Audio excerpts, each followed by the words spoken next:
Now for a movie rant break, One Up presents a movie rant break.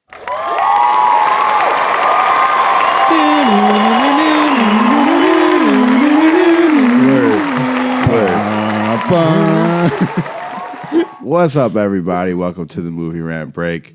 I'm really excited today because for a couple different reasons. I'll just start off with the main reason, I suppose, is the 200th episode of the movie rant break. Big 200 bands. 200th. So it's a big accolade. It took a lot of people to just help me just come on a show and talk shit with me. And I have two people with me today that really helped keep the show going. I have my first guest being John Smith. Hey, you already know what the fuck going on. This is John Smith. We in this bitch. And I got my third guest, Matt G. Thank you for having me. Very excited for this. Very excited. So yeah, 200th episode has some of the originals of the people that have helped me build this show, and obviously I want to thank everybody that's listened to the show, newcomers and old comers. I appreciate everybody. Comers, brother. Yeah, pause. I'm going to come. Don't come. Do not come. Was that a good? What's her face? Did I execute?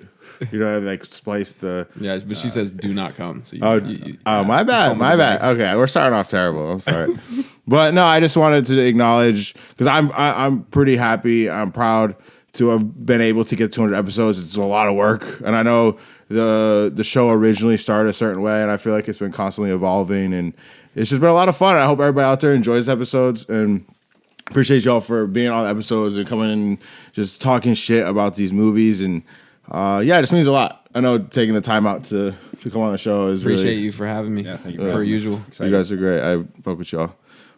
So the 200th episode, we were gonna do something different. We've been kind of hinting and talking about it a little bit. We're gonna have Anonymous on the episode too because he was the second guest on the show. We're gonna have all of us on here, but didn't work out. But shout out to Anonymous. He's also an OG. Shout out to the man Anonymous with the mask. Anonymous with the mask. So we're today though. What we're gonna do we're gonna shake it up a little bit too. We're not even gonna talk about a movie. We're gonna talk about a TV show. We're gonna talk about Game of Thrones. And there's I didn't even know. What am I here for? that's what we're here for? Are you serious? Wow. So, so I'm just gonna talk a little bit about Game of Thrones, like just kind of. I can't go into who's been a part of the cast, and the directors even list is absurdly long because the show went for 8 seasons with 73 episodes. There's tons of great directors and obviously a great cast. To name some of the main cast, we got Peter Dinklage, Lena Headey, Kit Harington, Emilia Clarke, Sophie Turner, Maisie Williams, Nicola Coster-Waldau, that's Jamie, Ian Glenn, John Bradley, Alfie Allen, Liam Cunningham. I mean, the list is stupendous. Is that would you say? Yeah. I like it. You stuck it, baby. Yeah. So shout out to everybody that's been a part, because like it's hard to list everybody. This cast is massive, and everybody part of it was dope, along with the directors as well. Originally came out back in 2011 and finished its run in 2019. Like I said, 8 seasons, 73 episodes.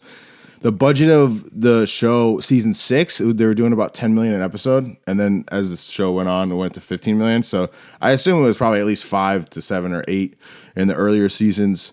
The reception of the show on IMDb overall was a 9.2, and Rotten Tomatoes at 89%.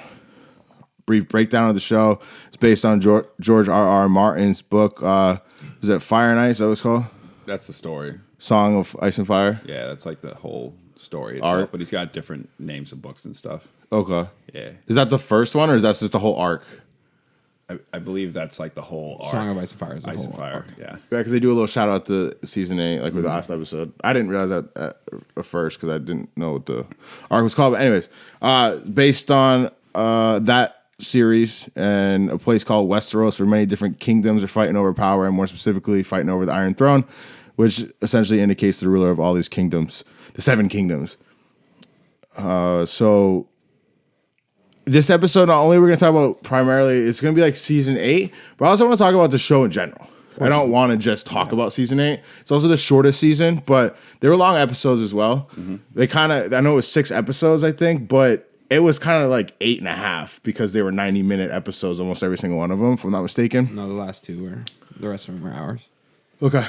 From what I understand. But you don't understand much, so let's just keep it at that. Rude. Already taking shots. So it's not only season 8. I mean that there's a little story to the season 8 thing and why we're doing this episode. But I do want to talk about the whole show because it's a great show. I think it's the best show ever made, personally. And Through season 5. What's that? Arguably season 6. Agreed. You're saying like that's your favorite Yeah, season? Through season 6, 1 through it's 6, it is the best TV show of all time. Okay, we could get to that. Just I didn't think it's a great stick the show. landing. I So- taught, $1 million move, 10-cent finish. literally. There's So- like those memes where you seen the horse, Yeah. where it's like a beautiful drawn horse, back of the and horse. then like season 5, 6, 7 just turns into like a stick It's like figure. me drawing the horse. Shit is so funny. So, yeah, the reason we're having this episode is because you both suggested me to watch Game of Thrones a few years back. I think it was maybe like 2.5 or so ago. And obviously, I like the show. And then you guys both told me not to watch season 8. Yeah. And I didn't. And I had other people not watch season 8. And I didn't necessarily spread a bad word about season 8, but I took for what you guys had said about season 8 as like, okay, I got you. Like, if it's really that bad, because your thing was don't watch season 8. Like, what was your exact words? You would love the show 10 times more if you didn't watch through season 8. That was the general essence of it all. With much more emphasis and shit talking from both of you, in Of course, fairness. it's fucking trash. Okay. And Not great, Bob. Not great. So I did it, and then recently I just watched season 8, and I'm actually like pissed off at myself more than anything for not finishing the show, like because I liked it so much, and I just should have finished the show, in my opinion, and I shouldn't have had other people be discouraged from finishing the show. But in fairness, like I had a lot of faith in you guys. I think your perspectives in most cases are legit. I didn't feel that way to this one.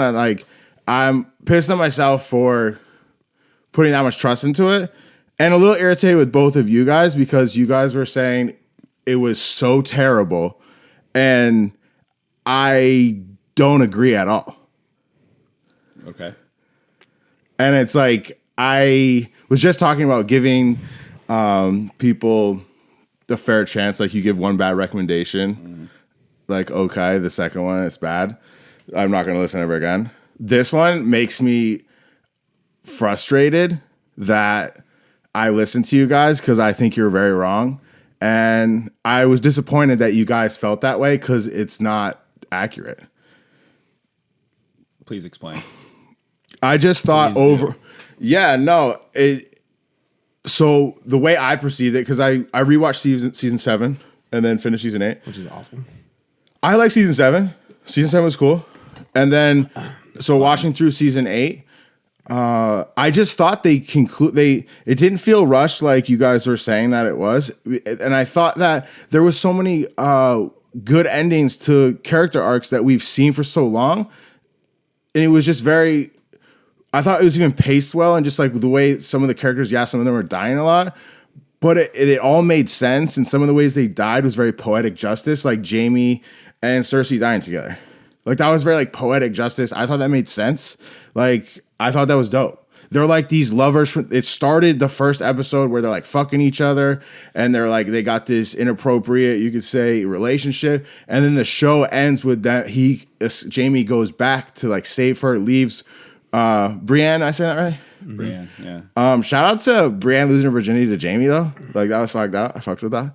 But he leaves her, goes and essentially dies in the dungeon with Cersei. And I thought like that was a cool ending for those characters. They died together. They were fucked up together. And it made sense. They were trying to escape and they did, and they died. So like that's one of the characters. Okay, so we can start unpacking this. Because is the thing that you guys had the biggest problem is like how they ended the show and the characters and like people dying? Everything. Yeah. Just okay. I so will break it all down, but let's go start ahead. there. Yeah, let's start with, I think Jamie's a good starting point, and kind of Cersei. I mean, the show does start with that fucking. What about Jamie's character arc through the entire show of him starting off that way, being, you know, quote unquote the bad guy, you know, Everybody the hated him, the Kingslayer. Everybody hated him. Chops his hand off. He has that moment with Brienne in the tub where, you know, he says, "Don't call me Kingslayer anymore. My name's Jamie," before he passes out.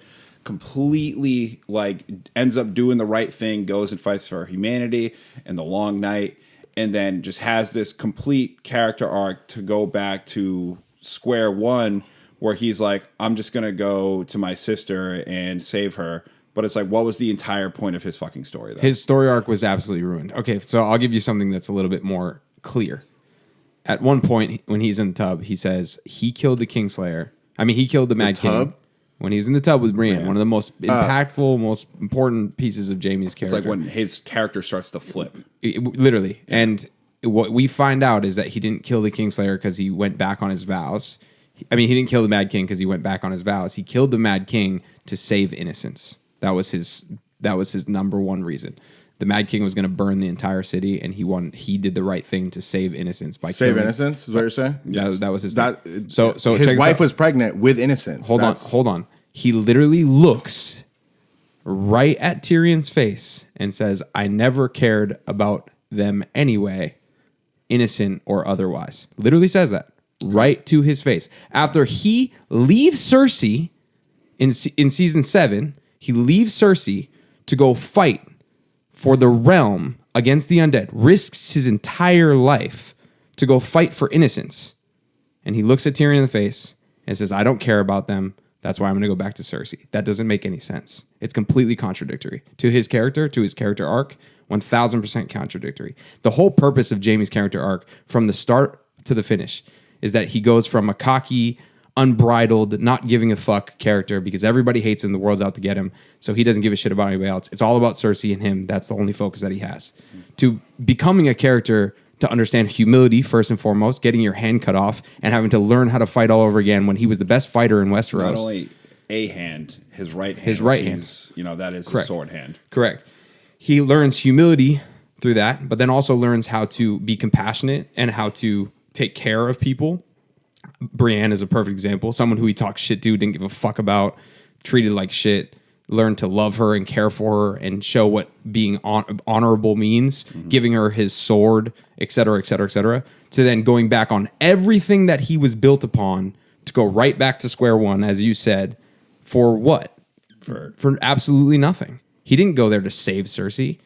If you're talking about innocence in her stomach, no, he didn't do anything to save her. He went back to be with her because he loved her and didn't care about the world and didn't care about anybody. That's completely contradictory to his character. And he's literally said this to Tyrion, verbatim. But I don't think that's like necessarily contradictory if it's like, if the character just is doing something, like it's a different motive at a certain point. Like Jaime's character's always been battling the like good, bad, what he should do. And he was being a better person progressively, and then at the end he just lapsed and went back for Cersei. I don't think that's out of character. If you could be mad about it, No, but he overcame. But then he didn't, and he went back for Cersei. That's the thing that happens sometimes. There's a lapse in a character, and then they succumb to their old ways, and he went back to Cersei. It's not his old ways. He killed the Mad King before we even met him. I'm saying him going back to broke his Cersei vows. is not out of character. It is completely out of character it's not. at the time. It's not. Okay, you're like the 0.001%. Oh, so we're doing a popularity thing. We're doing a popularity thing. It just is facts. Literally, It's not facts. Okay, I'm telling you why it's not facts. Hold on. I'm telling you you can yell why. at me all you want. That's fine. Okay. I'm not yelling at anybody right now. But what I'm telling you right now is that you are in the vast minority of people who don't think his character was broken. Now, that's okay. If you want to have an opinion that's an anomaly, that you think I don't like how you're being condescending. It's not condescending. It's just the truth. It is Yes, literally that's called factual. being condescending when you're saying you're so wrong. Everybody else knows it's right. Literally, it's the truth. Is it not the truth? Okay. Am I Moving on. lying? Okay. Okay. It's fine. You guys can agree with it, but it's fine because you guys are like saying that it's contradictory, and it's not. Contradictory from to say that he killed the Mad King to save innocence, and that he was focused on saving innocents by going and fighting and risking his life to fight the dead when he didn't have to. He could have just stayed with Cersei.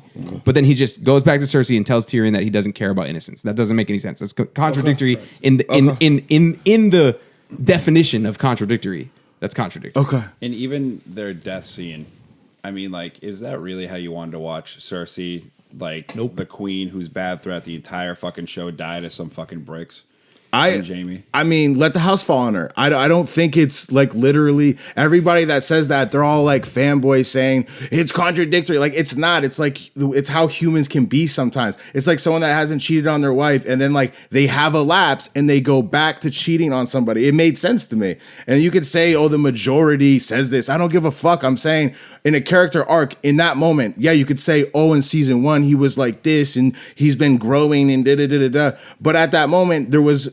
He got past that. The world was ending, and he's like, I need to go back and be with Cersei. And that was just the point blank what's happening. And it's like, the world okay. wasn't ending. He had defeated the White Walkers were dead when he left. That's why I'm saying world ending? It was. That's why he left, because he's like, I'm going to support the world to prevent the world from ending, because this is what I need to do to protect innocence or whatever the fuck.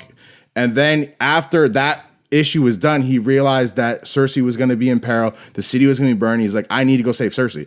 It's literally just baseline. He needs to save Cersei. It doesn't matter all the other shit that he's experienced. He just wants to be back with Cersei. He loves her. He's got a baby with her right now. He always succumbs to Cersei. He says that through the whole show. He says it at the very end, how he never does anything right, and it's always Cersei that's controlling him, and she makes him do all this terrible shit. And it was just another instance where he succumbed to Cersei. That's all it was. I like with that though. Is like, did she just manipulate him by telling him that she was pregnant to make him stay? Maybe. Because if you really think about it, how long it takes to get from King's Landing all the way to the north. Oh, he teleported. He jumped in his teleportation. He jumped in device. his teleportation. Obviously, like everything in season 7 everything and and all that. So, but like, I will say it did feel like that sometimes. Because how far is the north from? They said 1,000 miles at one point. Yeah, it is. It's like it's a month journey. It's a month or 3 week journey. Like episode 1 with like Robert Baratheon showing up. All the four seasons. But time was taken really to go quick, places because they're far. Even with that, so that's a month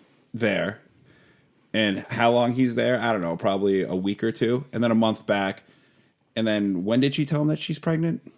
Like season 7? So you think something would be shown or anything? You don't see anything on her. Could have been a manipulation tactic. You don't know if he's going to protect innocence or like with her per se. But like, what's the whole fucking point of his character arc for that to be his fucking ending? I'm saying the point was like this character, he just fucked with Cersei. Like, and that's all I'm saying. My like, thing is too, he didn't know the city was going to burn. Sure, there was war. Like, there could be a war on the end, but he didn't know the city was going to fucking burn until Daenerys started burning the fucking shit down, dude. Literally. All I'm saying with like Jamie going to Cersei is just like he has a thing for Cersei. Like, so it doesn't matter what happened in all 8 seasons. At the end of it, him wanting to be with Cersei makes sense for Jamie's character because he always went back to Cersei. And so he just did at the end, and that's all I'm saying. It's not that weird.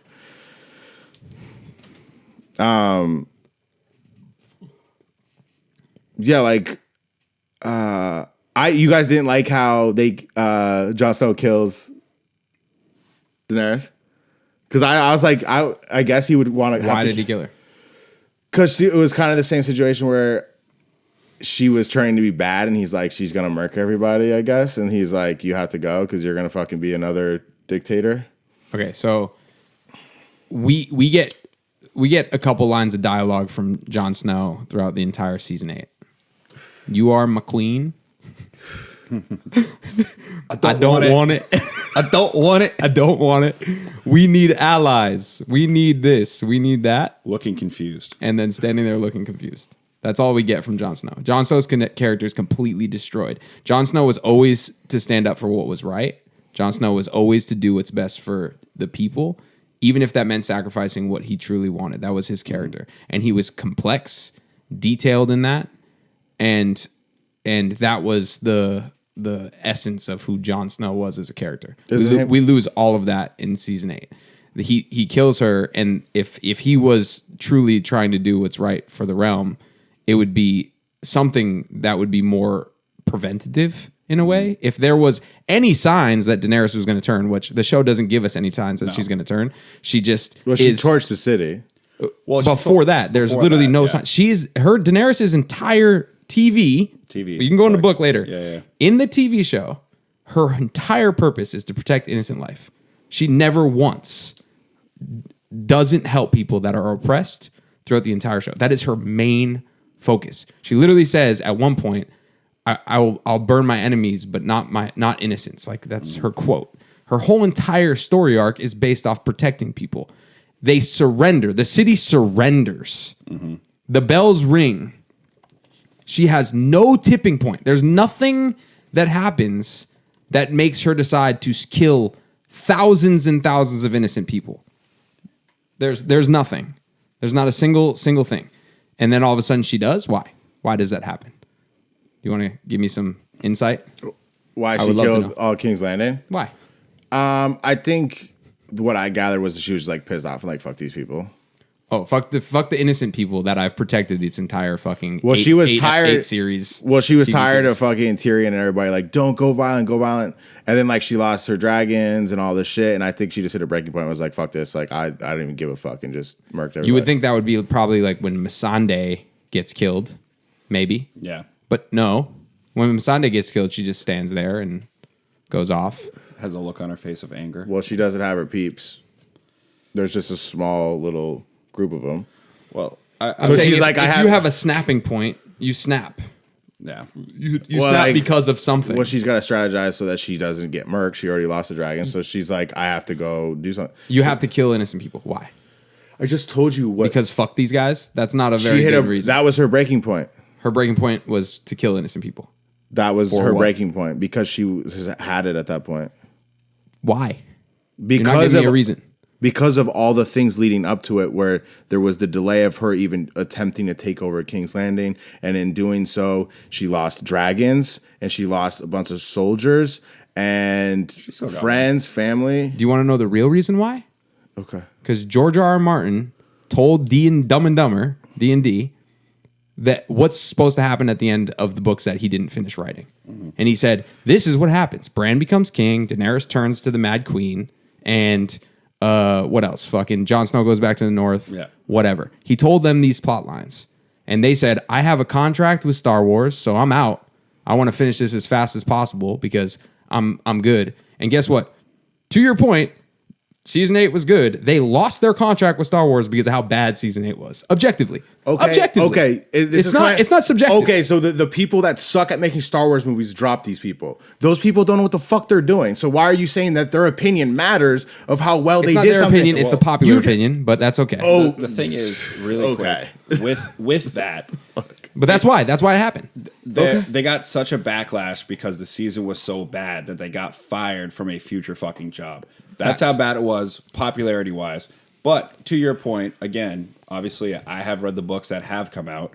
In the books, obviously, you get an inner monologue. So for me, as of reading the books, you can understand that Daenerys, she's got a little bit of crazy in her.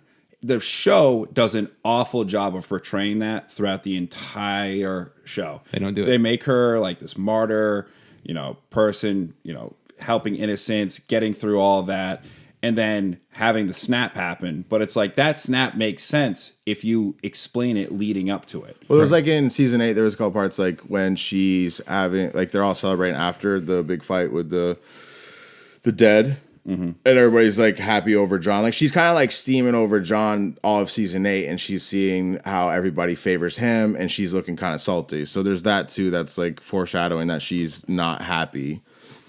But what does that have to do with killing innocent people in King's Landing? Because you just said, you're asking me if they didn't explain or show that she was disgruntled, and I'm saying that she did. They just did a piss poor job of explaining that she was disgruntled and a crazy person. It's not disgruntled. To mass murder human beings, you're not just disgruntled. Yes, you're a fucking A disgruntled psychopath. employee doesn't fucking murder the entire fucking place they work. It's not how it works, dude. Disgruntled is not murderous. Yeah, correct. She goes around like torching people on a dragon. She's a fucking psycho. I don't know She why. torches her enemies, which she says And- early and on in King's season Landing 3. is the enemy in this case. They're not the enemy. They fucking rang the bells. It was over. She even GG's in said the it- fucking chat. She even said at one point in Because- season 8, verbatim, she says, "I don't want to rule over the ashes." Correct. Literal words out of her mouth. Yeah, but when the bells ring, I looked at it as like a callback of hearing when Tyrion told her to when you hear the bells, don't fight. And at that time, she knows that Tyrion betrayed her and let Jaime go. And she's like, fuck Tyrion, fuck all this. I'm done. I'm killing all these people. Okay, why didn't she just burn down the Red Keep? Or burn I out. just fucking told you, like, just she the just right was keep. like, Or fuck why it. didn't she just fucking find Tyrion and kill Tyrion if she was that fucking pissed off? Literally, about it? why? There's no reason to kill innocent people in that circumstance. Correct. They did. They did okay. a very poor job of explaining. Thank you. Okay. All right. Is it like you didn't like Bran becoming king? Because I thought that made sense. I was like, oh, that like he's. Again, You don't think that makes sense? as a book reader, to a degree, makes sense. But I'll let Jack go for the TV show. Oh my god, dude! I mean, first of all, Tyrion is the one who offers him up as the king. Which is fucking insane, by the way. It's- The fact that this dude comes out of a cell, stands in front of all 7 fucking lords of Westeros, and goes, "Hey, I know I was locked up for a little bit, but let's like have me decide who should be king. And my punishment, I guess I'm going to be the hand of the king and get out of jail." Like, And then on top of that, you ready? On top of that, he says the reason is because who else has a better story than Bran the Broken? We didn't see a single clip of him in season 5, not one. But his story was the best one, I guess, apparently. And that's the metric to be able to become king, is having the best story. That's your reason. And then on top of that, we're in Westeros here.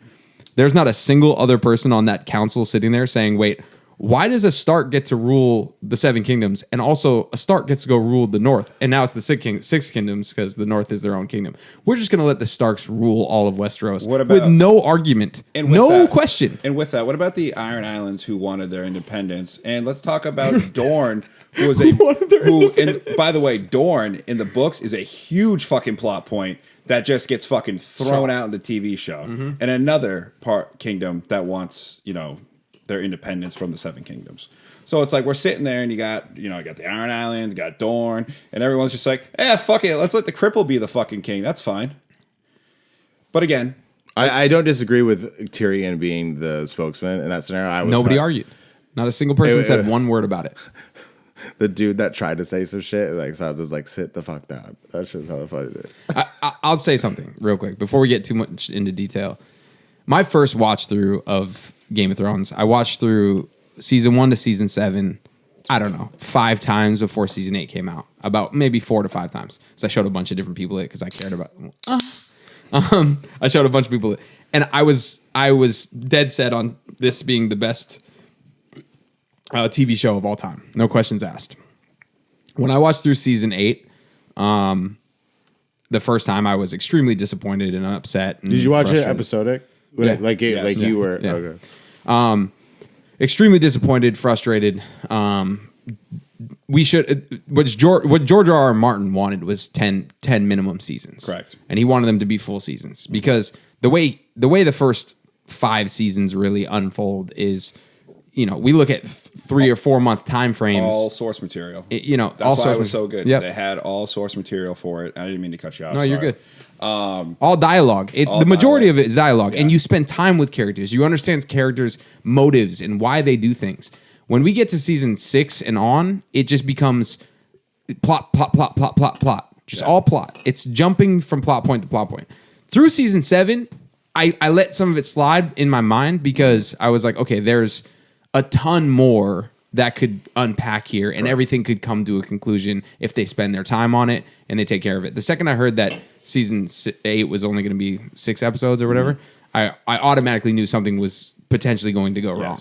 And what I thought would happen happened. They rushed every single plot point. They didn't give us any kind of character dialogue. All the dialogue was short and To the point. And to the point for no reason. It's and never It's not Game of Thrones. with that, I would was The Long Night episode 2 or 3. I think it was 3.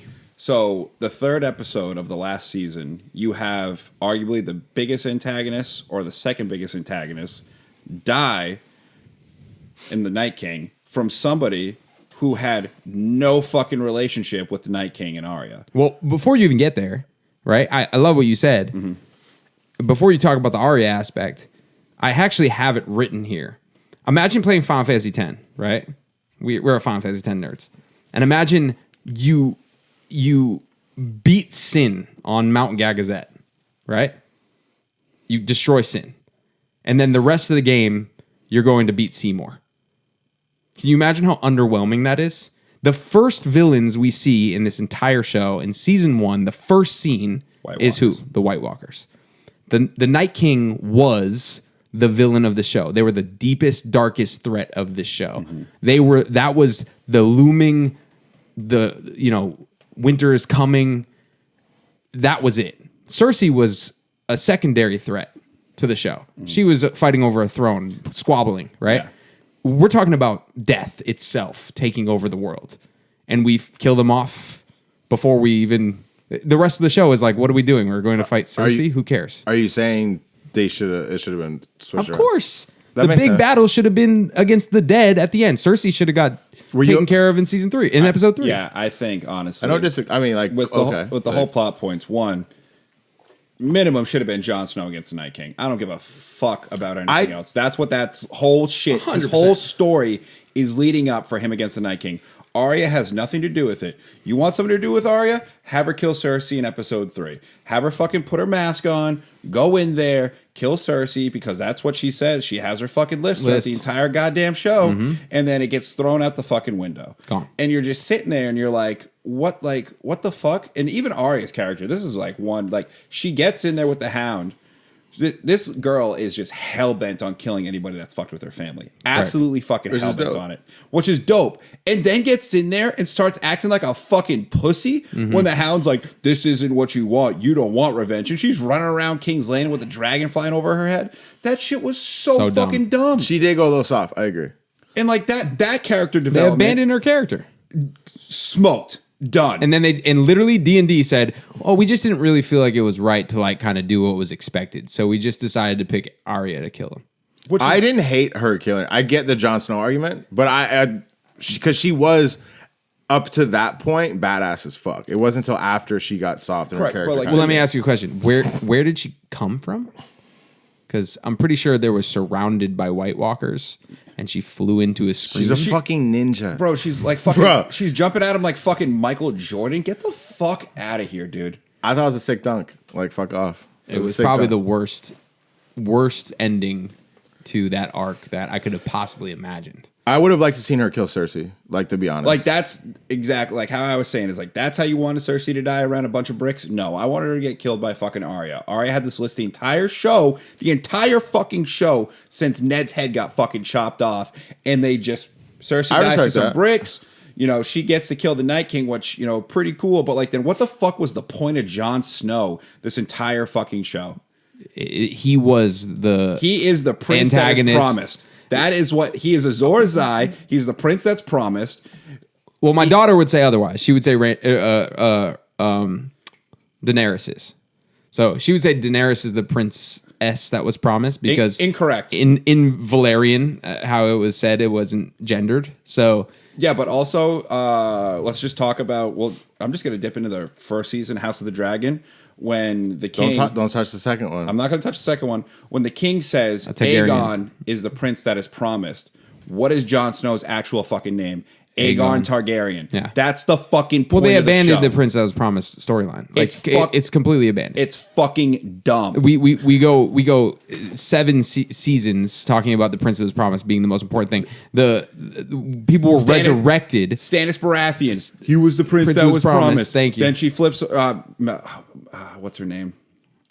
Red woman. Yeah, it begins with an M. Sunday? No, that's No. It's gonna bother me. yeah. No, we'll figure it out. That's okay. But she finds out. She brings Jon Snow back from the dead. Melisandre. Melisandre. Prince that's promised. And you just sit there and it's like this whole shit is leading up. A Song of Fire and Ice is literally fucking the prince that is promised versus the Night King. Literally. And we don't fucking get that. What's the fucking point of the fucking show at that point? Nothing. There's none. Yeah. I guess like this. I like some of these things. Like I agree with like some of how it should have panned out with like Cersei. Like if season 8 ended with Arya killing Cersei, like word, that'd be good. And then like the Night King season 9, and like that Jon Snow kills the season. Like okay, like I get that. I guess like maybe I just don't give a fuck as much. Where like I love the characters, I love the show. It's like one of my favorite shows.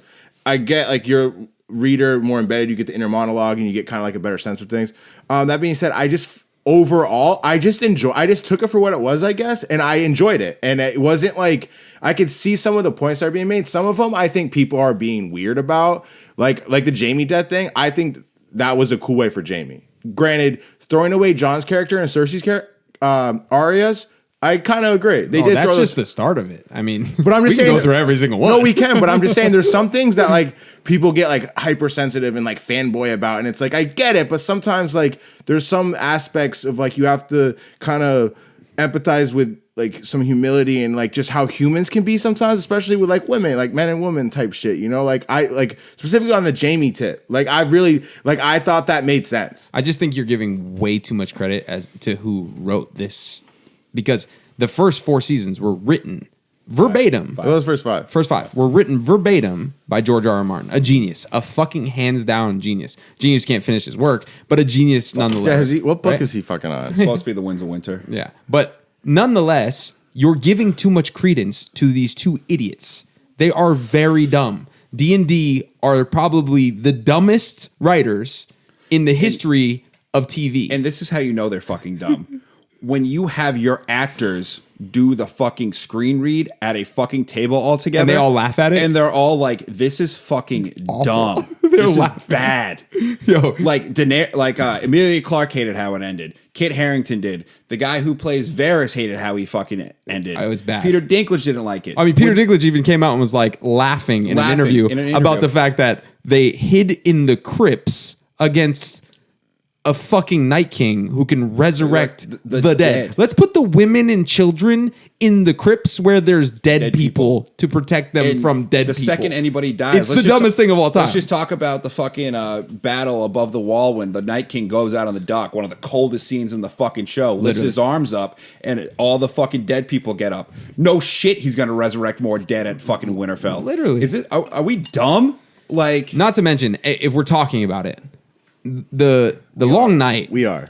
The Long Night has got to be one of the worst battle oh my God, that has ever been put to TV. First of all, You talking about the like visibility? First of all, it's the darkest fucking thing ever. You can't see a fucking thing. It's the stupidest thing ever. When I was watching it, I was in a dark room on my laptop with the brightness all the way up, and I was like, the only time you could see something, Daenerys flying over their dragon.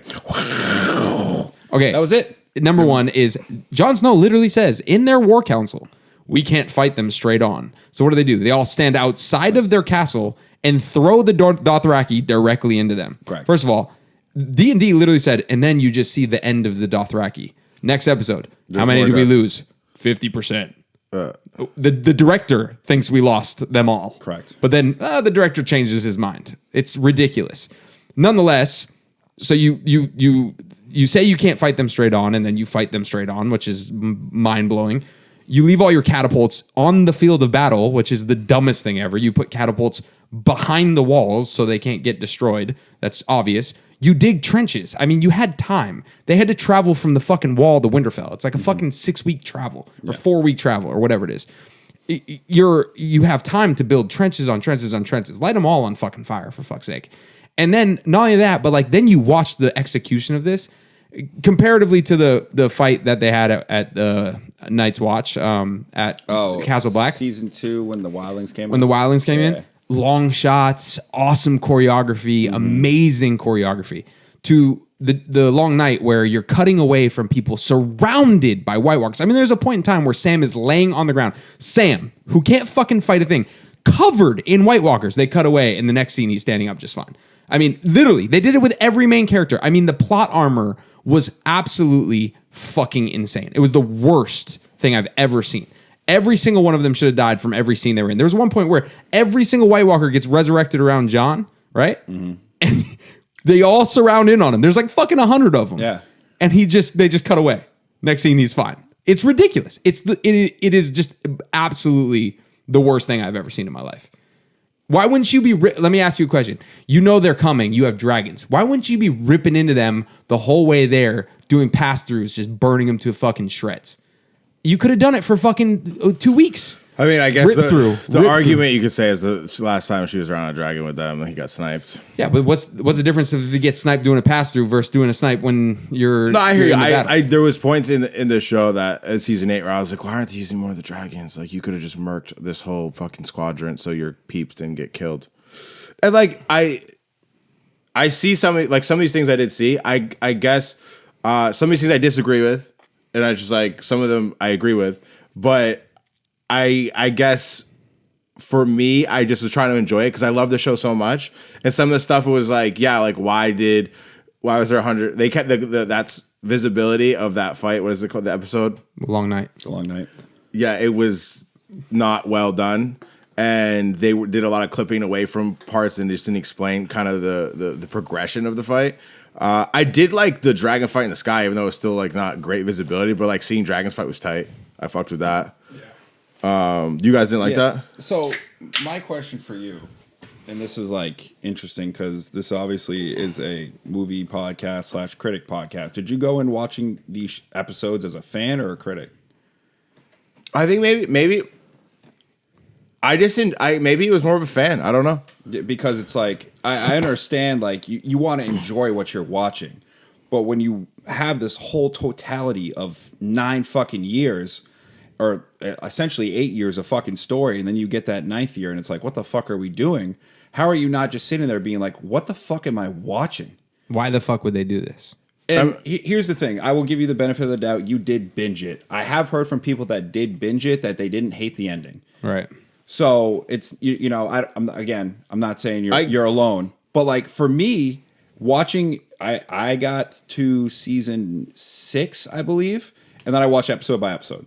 So for me, that last season, I had to wait every fucking week for dog shit every week. Yeah. Me holding out hope that they were going to do right by the fucking show.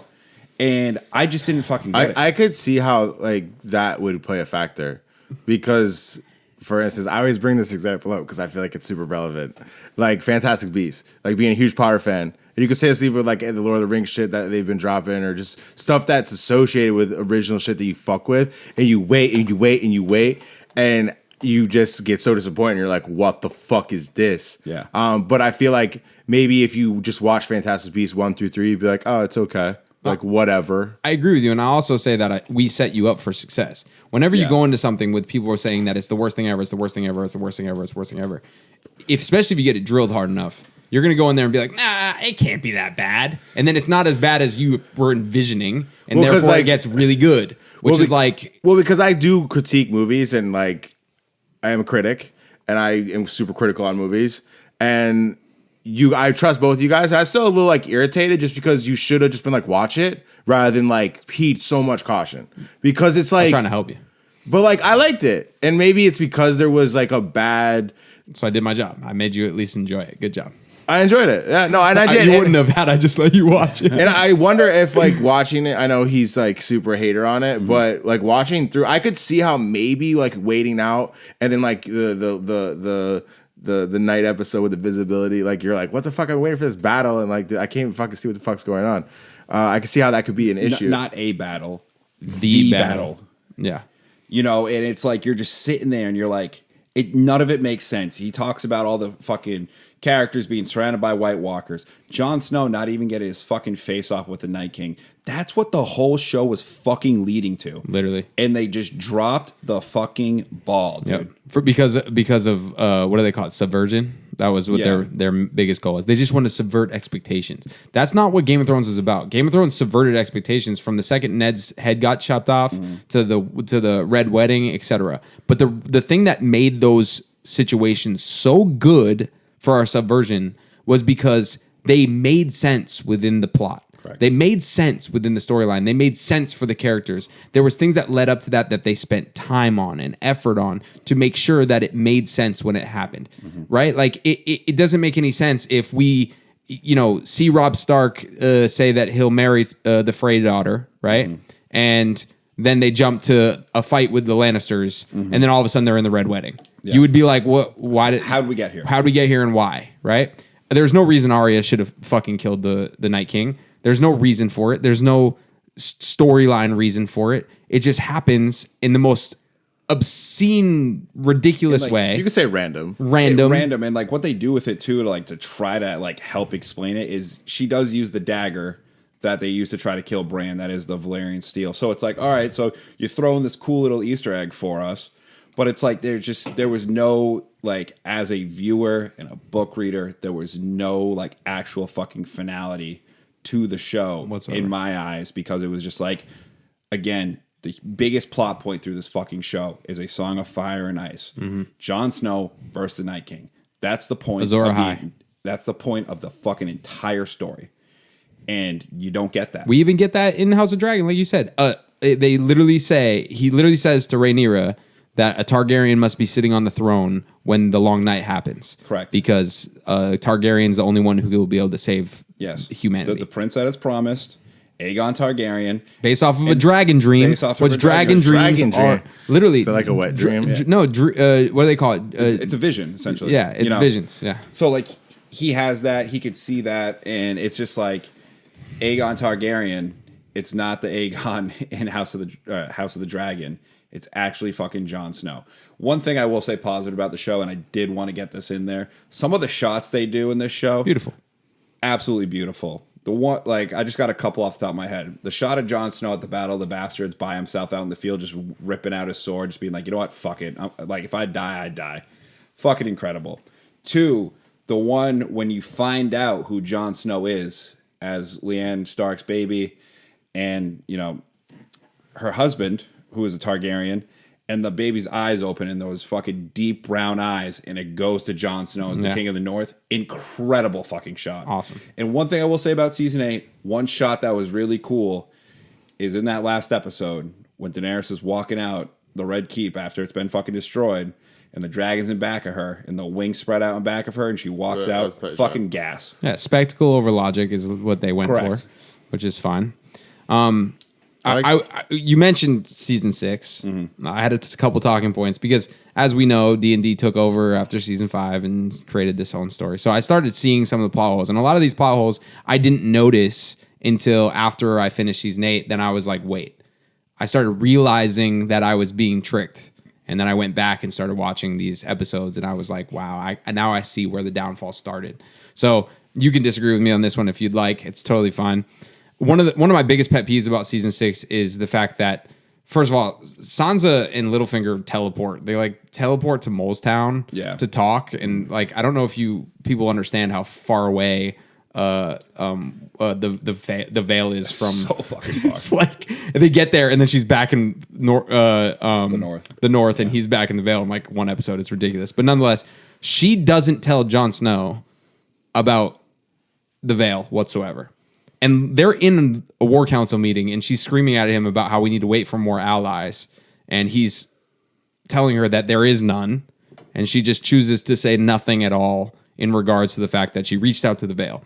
There is no reason, your reasoning you can explain, but there is no reason in my perspective that she would hold out, let so many people die when she knew the Vale was riding for help. She would have had to have known the Vale was riding for help. Why? Because she sent a raven. The raven would have responded by the time it took the Vale to ride that distance if they showed up the same day of the battle, because it would have taken them weeks to ride from the Vale to the north in order to be able to help them in that battle, in the Battle of the Bastards. There is absolutely no reason why she withheld that information, and that is one of the biggest, arguably one of the biggest, and they literally did it just for a deus ex machina. I'm always so bad at saying that. They did it for that, just to have the savior, the Gandalf coming over the hill. They just wanted that.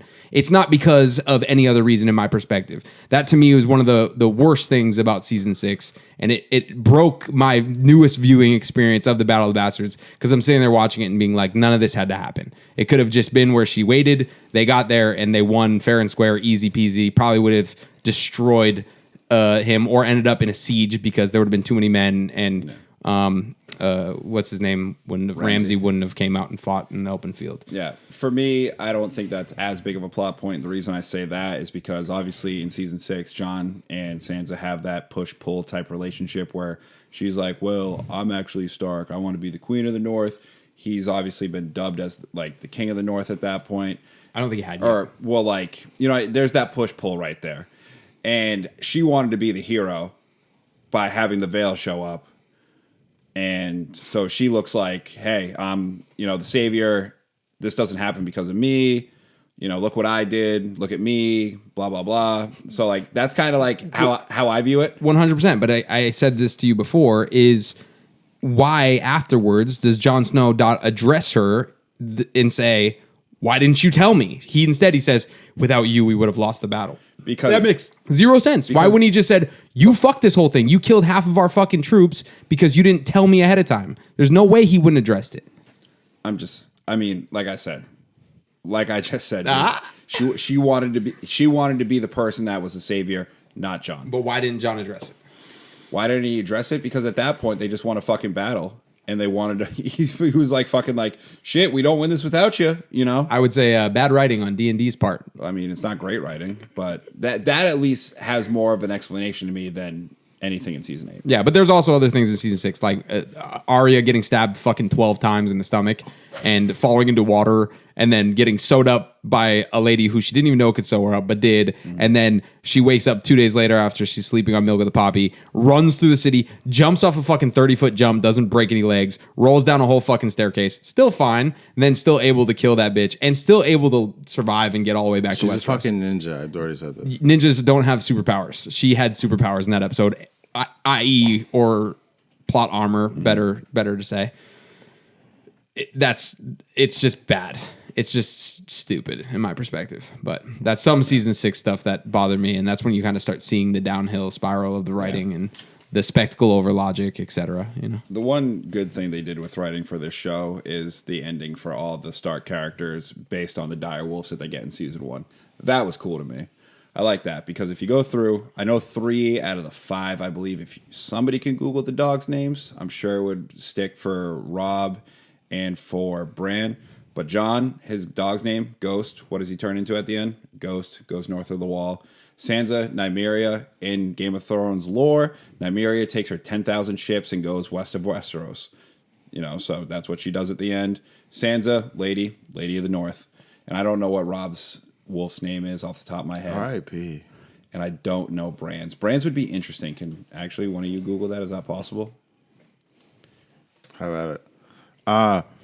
I liked the beginning of season 8 where they introduced titties.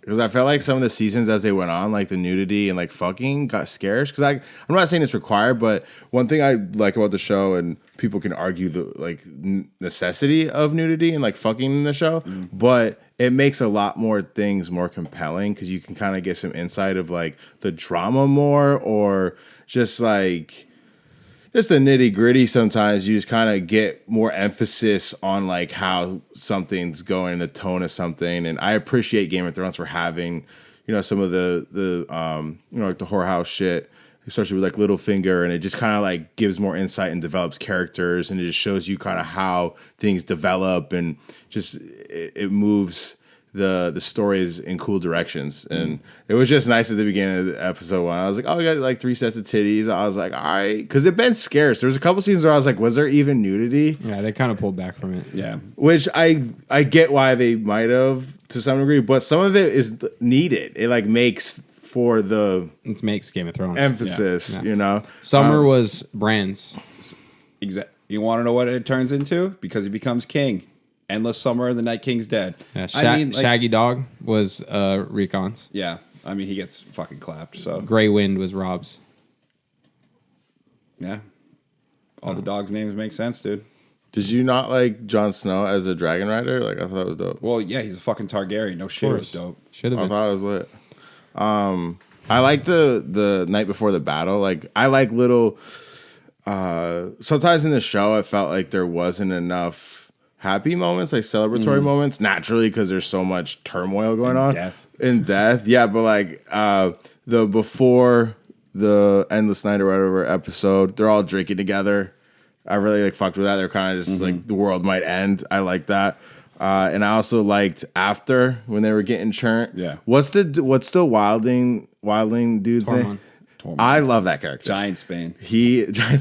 When he says why he's named Giant Spain, Yeah. Epic, he was sucking on a teat of a giant for 3 months. That's why he got so big. Swag. I love that dude. And he get churned. I might be more close to him than you guys say. What character am I? Robert Baratheon. Uh, You're definitely Robert Baratheon. I'm sorry. that's fine. No question asked. That's fine. Who are you? Yeah, who are you? I mean, we said I was Ned, but I don't think that's a good match. You're not per se. righteous enough. Sorry. Definitely not. You're a piece of shit.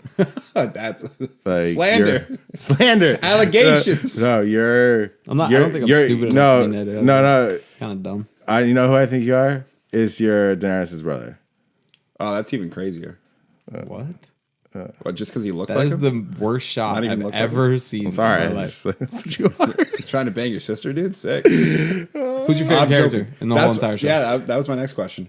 Yeah, I have like a bunch of questions. I wanted to talk about some points like more specifically of the season, but I have like a bunch of questions to ask, like overarching questions, like favorite character. I think the Hound is my favorite character.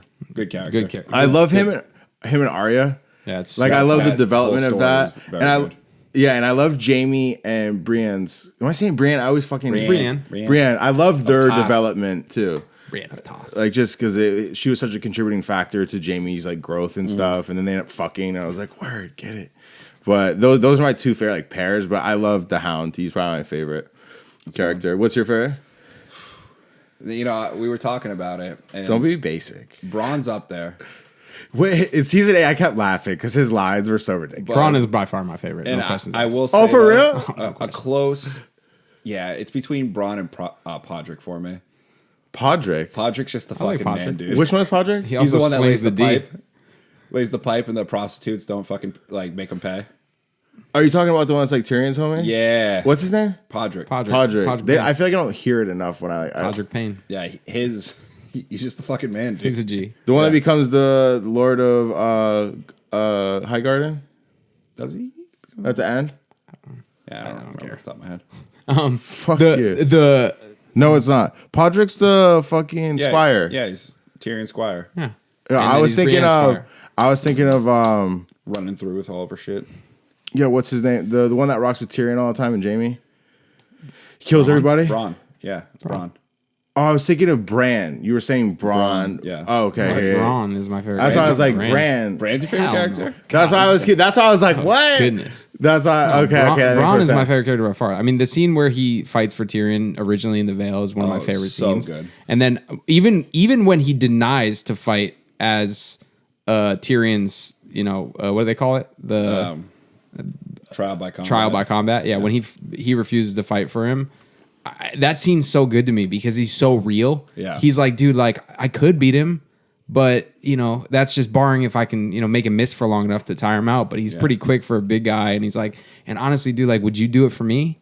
Like, would you fight for me if it was the Yeah. other way around? And Tyrion's like, no, you're right. He's like, I mean, like, I like you, dude, but at the end of the day, like, I'm not. It just doesn't make sense. Like, Yeah. would you? He's, no, it's such a dope scene. Also, in that season, Oberyn Martell, Pedro Pascal.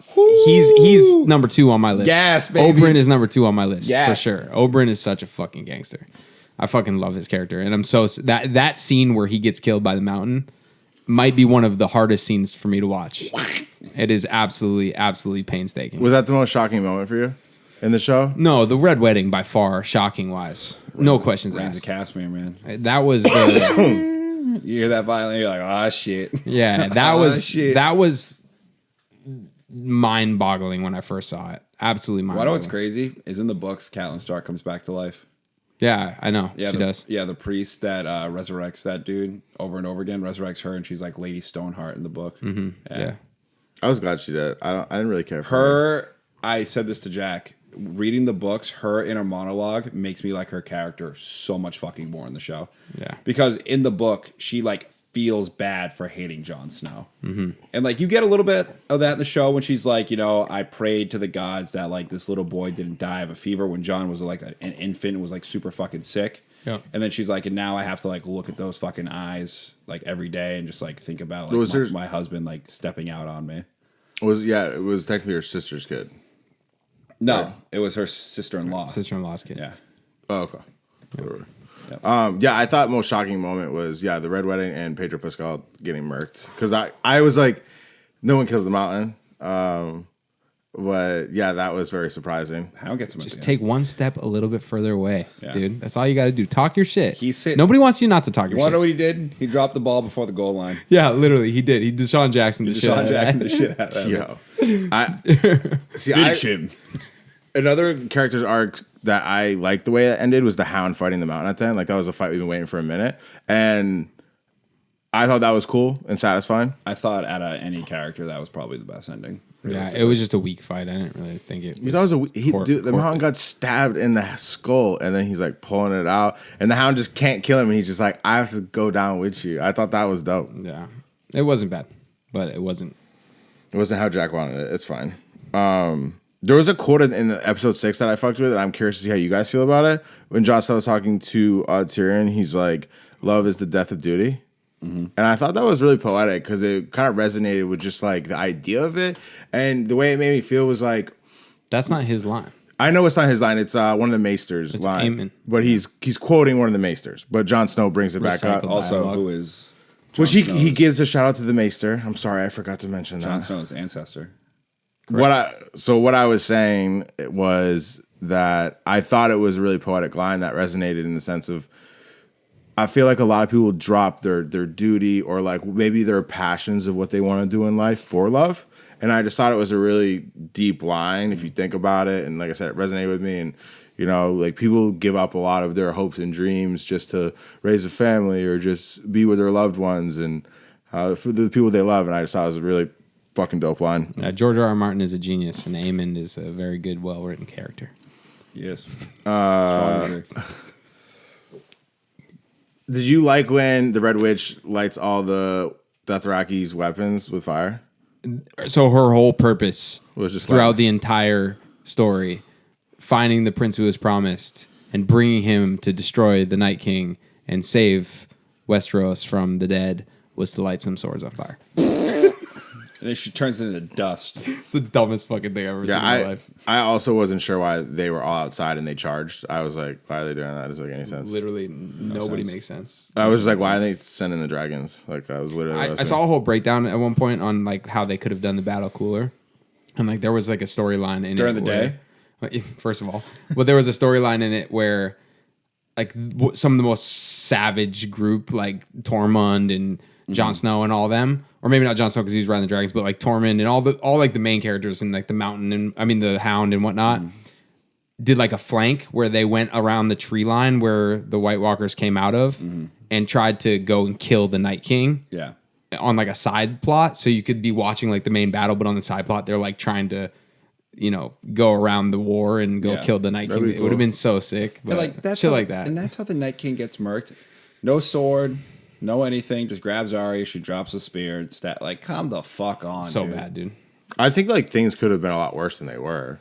Like I know you guys don't like them. It's not I don't know how. How could you? Come on, let's be realistic right now. I know you hate season 8, but like it could have been a lot worse.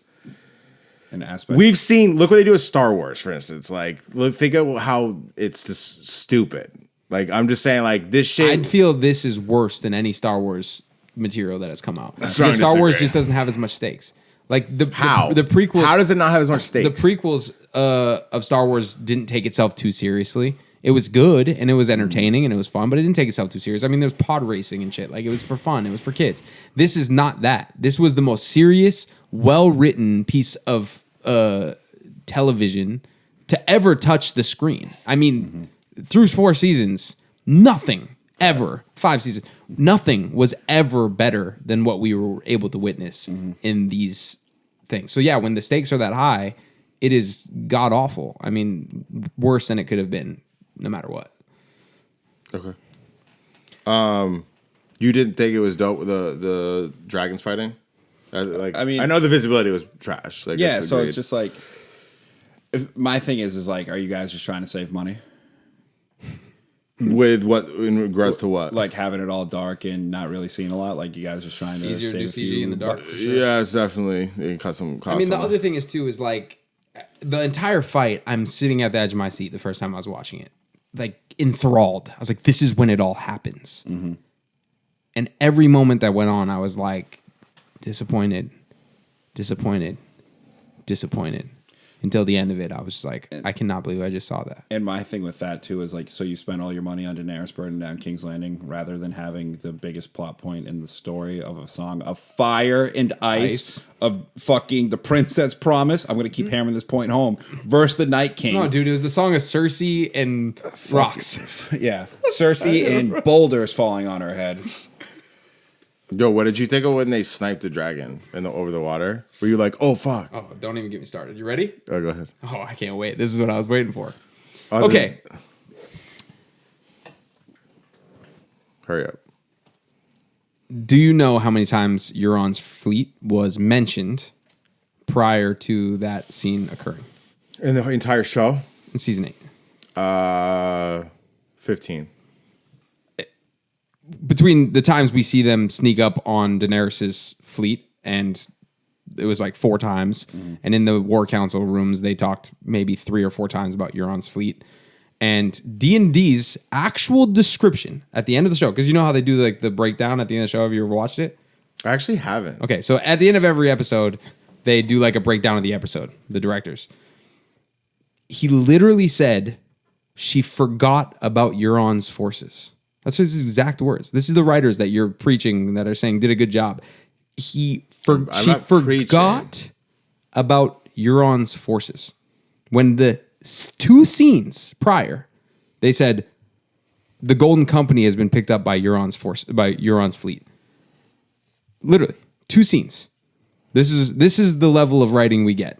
Why is she flying around the ocean mindlessly, la la la la la, when she knows there's an active fleet out there looking for her, trying to destroy her, and has already destroyed her ships on multiple occasions? Firstly. Secondly, you ready for this? 2 shots, 2 snipes. Do you know how many fucking, what are they called? The scorpions? Mm-hmm. How many scorpions were fucking edging the walls of King's Landing in the last scene?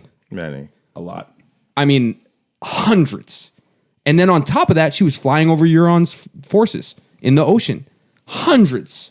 They couldn't hit Drogon to fucking save their life. They missed thousands of shots on Drogon. How is that possible? How do we see him snipe on a moving boat with a moving dragon flying across the boat's face? I think the boats were docked, or not docked, but stationed, like with anchor. Behind the cove, they were hiding. No, they came around. What do you mean? I just watched it. They were hiding behind a bluff, like in the middle of the water. Nonetheless, you're on a dragon. First of all, you don't see a fucking 1,000-ship fleet on a dragon because you're not paying attention because you forgot about Euron's forces, according to the writer. And then on top of that, the boat's still fucking moving. It's on water. It's a great shot. 2 shots. It's a great 2 shots in a row. Might have been 3 that took him down. It's absurd. It is the worst thing I've ever seen happen on fucking camera in my life. Relax. Literally, it's god awful. I mean, how as a writer do you say you forgot about forces that you mentioned 2 fucking scenes prior? How does that happen? It is not the worst thing. I just watched Jurassic World. like, trust. Shout out to that episode. That's one of your best episodes. I mean, can you explain that to me? How does she forget? If they mentioned it 2 scenes dumb. Before? Like I said, like certain stuff I just think people are getting a little like, okay. Certain stuff, it's literally in the fucking writing. You forgot what you wrote in your own fucking show. It's absurd. I like the Night King taking down one dragon though. That shit was lit. The snipage? Fuck yeah, with the spear. That was lit. Oh yeah, but he didn't shoot at Drogon when Drogon was on the ground sitting still. Nope. Instead, he sniped one out of the sky when he could have just shot He's the a one on G. the ground. Fuck it. Yeah, that's a good reason to defend the writing. Dude's got a fucking He's a G. howitz for an arm. That's great. I'm glad we mentioned this because I have to talk on it. Season 7. Tyrion has a genius idea. His idea is we should go to the north and get a White Walker to bring to Cersei to convince her that she should help in this war. Mm-hmm. That was his reasoning. Good reasoning. It's awful reasoning. It's the worst idea on the fucking planet. So then what do? They fucking send a group up to the north to go get a White Walker. First of all, how are you going to get a White Walker separated from the army? We've seen the army on multiple occasions. They're all together. There's no fucking stragglers. Nah, scouting parties and shit. They like. Okay, sure. Nonetheless, the logistics of it's fucking dumb. You send all your most valued, trusted soldiers, your head of your war councils, to go on a death mission to the north to save the world. They're going to send their best people to save the world. So if you're going to save the world and send your best people, why not just send a dragon? She has 2. Hop on the back one. She didn't want to go. Hop on the back of one. She didn't want to go. And go grab one White Walker in a claw and then fly it back to King's Landing. You want to know why? Because it also happens in fucking one episode that they get from fucking Dragonstone all the way to the north to get to the White Walker's army. You want to know another plot point that'll kind of hammer that home for you? So I'm not ruining anything for. Can we just not? Can we just not? This is important. This is important. So the first episode in season 2 of House of the Dragon, there's somebody there. They're at the wall, and the person goes, last time a Targaryen came here, their dragons wouldn't fly over the wall. Mm-hmm. Why do you not think they'd fly over the wall? And in this episode, a dragon flies over the wall. Easy. Multiple dragons, actually, 2. And one gets fucking clapped. Absolutely clapped. It makes zero sense. Then, on top of that, it's all based off Tyrion, which we haven't even gone into Tyrion's character assassination. I mean, it's the worst character assassination I've ever seen in the history of TV. But his genius idea is that Cersei will join forces with them based off his word. The person who she's wanted to kill since Joffrey died. Oh, no, since his birth. Literally, since Tyrion's birth, she's wanted him dead. But after Joffrey died, it was like a vendetta. She wanted him dead. He thought that he could convince her to help them in this fight. Cersei is the most selfish, family-focused, I don't give a fuck about anything else except for myself. Not family-focused, myself. Well, kids-focused. She's focused on her kids. Kids are dead by then. I know, by then. But you get what I'm saying. She's the most selfish person on the planet. Sure. She does not give a fuck, and she never would. So the whole storyline was pointless. But then on top of that, they fucking teleport from fucking the north with a fucking White Walker and get to King's Landing, which is like a 2-month trip. They do it in fucking one episode.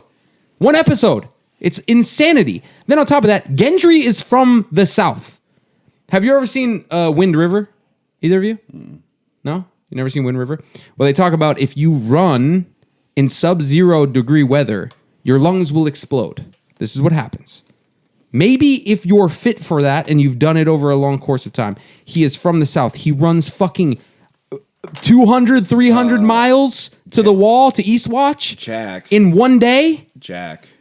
I mean, he's the son of Robert Baratheon. Dude, it's the dumbest fucking thing I've ever seen. That whole sequence, not even including all the plot armor that Jon Snow has, falling into the water, not dying from hypothermia, coming back to the wall after he was in freezing cold weather in the north and falling into water. Him not getting on the dragon and just fighting when they're ready to leave. He could have just hopped on the fucking dragon and left. The White Walkers waiting around the ice, but a rock is what sends them forward. The Night King didn't send them forward. They all stopped. There was a rock that went across the white ice. Well, it was frozen over. I know, but why is a rock going to be the thing that sends them forward, not a fucking... Because they know they can walk on it. Come on, dude. I understand. It's easy writing.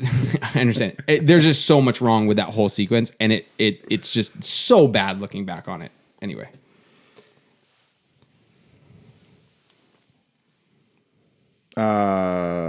What was your favorite episode of the show? Was it the Red Wedding as well? The favorite episode of the show? Yeah. Ooh. Tyrion's trial's up there. It's a good one. Yeah, when his fucking lady walks in and snitches on him. Yeah, that's a... Speaking of a character we haven't tapped in on, Tywin Lannister, he fucking killed that shit, dude. So fucking good. One of the best villains of all time. My favorite kill in the show is Tyrion killing his father on the shitter. It's the best. It's the best kill in Game of Thrones. So gas. Couldn't agree more. But yeah, that's one of them. Favorite episode. I think Oberyn fighting the Mountain is up there. I do love the Battle of the Bastards. Yeah. I don't like. No, of course. I understand what you're saying. I get it. It's still phenomenal. But like that fucking ending with fucking Jon Snow and Ramsay being like, "I've changed my mind. One-on-one combat sounds good," and Jon just goes and beats the fucking piss out of him. Awesome. Yeah. I always thought Ramsay was one of the most fucked up characters I've ever seen. One of in the a most well-written characters in a show. like the way he like Reek, like Jesus, that shit was wild. Like, oh my word! You mean Theon? Come on, dude. Crazy. His character was so like All gas, no brakes. that was rough. He had it rough, but he deserved it kind of. But then it was like, oh, this is a little too much. Like he didn't deserve. But that was this like part of much. like the brutality in those first seasons. I mean, that was what like season 5 when that's all going down. When he becomes Reek and shit. 3 through 5. Is it that long where he's like a prisoner and Yeah, shit? yeah, he's It's weird they like spent time on plot points. It's yeah, strange. it's crazy. There's like part of me that likes how the last couple of seasons were sped up a little bit. Granted, it wasn't as well thought out, but I liked because sometimes with TV shows, it's like they'll drag out the last seasons, and I'm not saying they couldn't be more fleshed out in this scenario, but I hate last seasons. Like I don't know if you guys seen like Sons of Anarchy, for instance, but like they had like a lot of seasons in the last couple of seasons. It was like wrap it up. It's like I've seen this like 100 times. With Game of Thrones, it is such a vast world that you didn't need to rush it. Oh no, there's so much you could touch on. I mean, it's like I could have lived in that world on TV for years and years and years and years forever, and it would have never got old. I feel like in some regard, a lot of people felt that way. That's why people are all pissed off about them rushing the end and like kind of dismissing some of the character arcs and kind of going in a weird direction or not going in the direction you would have thought. But I don't know. Like I also liked overall how most of the characters ended up. Like one of them, I wish Arya killed Cersei. Like I did want that for sure. And Jon Snow not killing the king or whatever. Night King.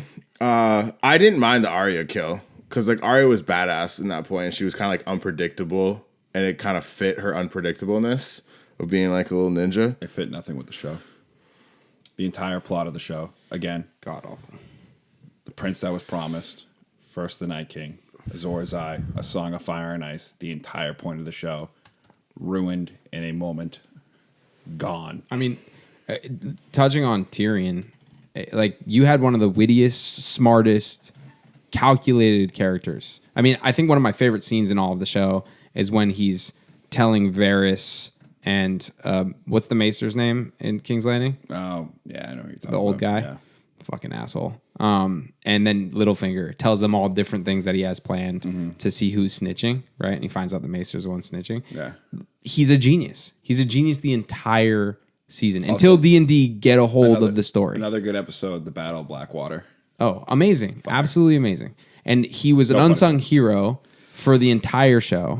And then after season 5, he turns into a complete idiot. He doesn't give a single good advice to Daenerys when he becomes her hand. Not one time does he give her advice that pans out. Not one. And why? And you want to know why is that, Jordan? He does such a good job of giving bad advice that it becomes the hand of the king at the end again. Yeah, literally. I mean, why? There's absolutely no reason why they butchered his character like that. There's no in-context reason as to why his character was destroyed like that. He, over and over and over again, was giving the wrong advice when it comes to when to attack, where to attack. I mean, one of the dumbest things that you could possibly fathom is let's go for, and this is the thing, George, too. Once you start dissecting the map of Westeros, a lot of things become way fucking stupider.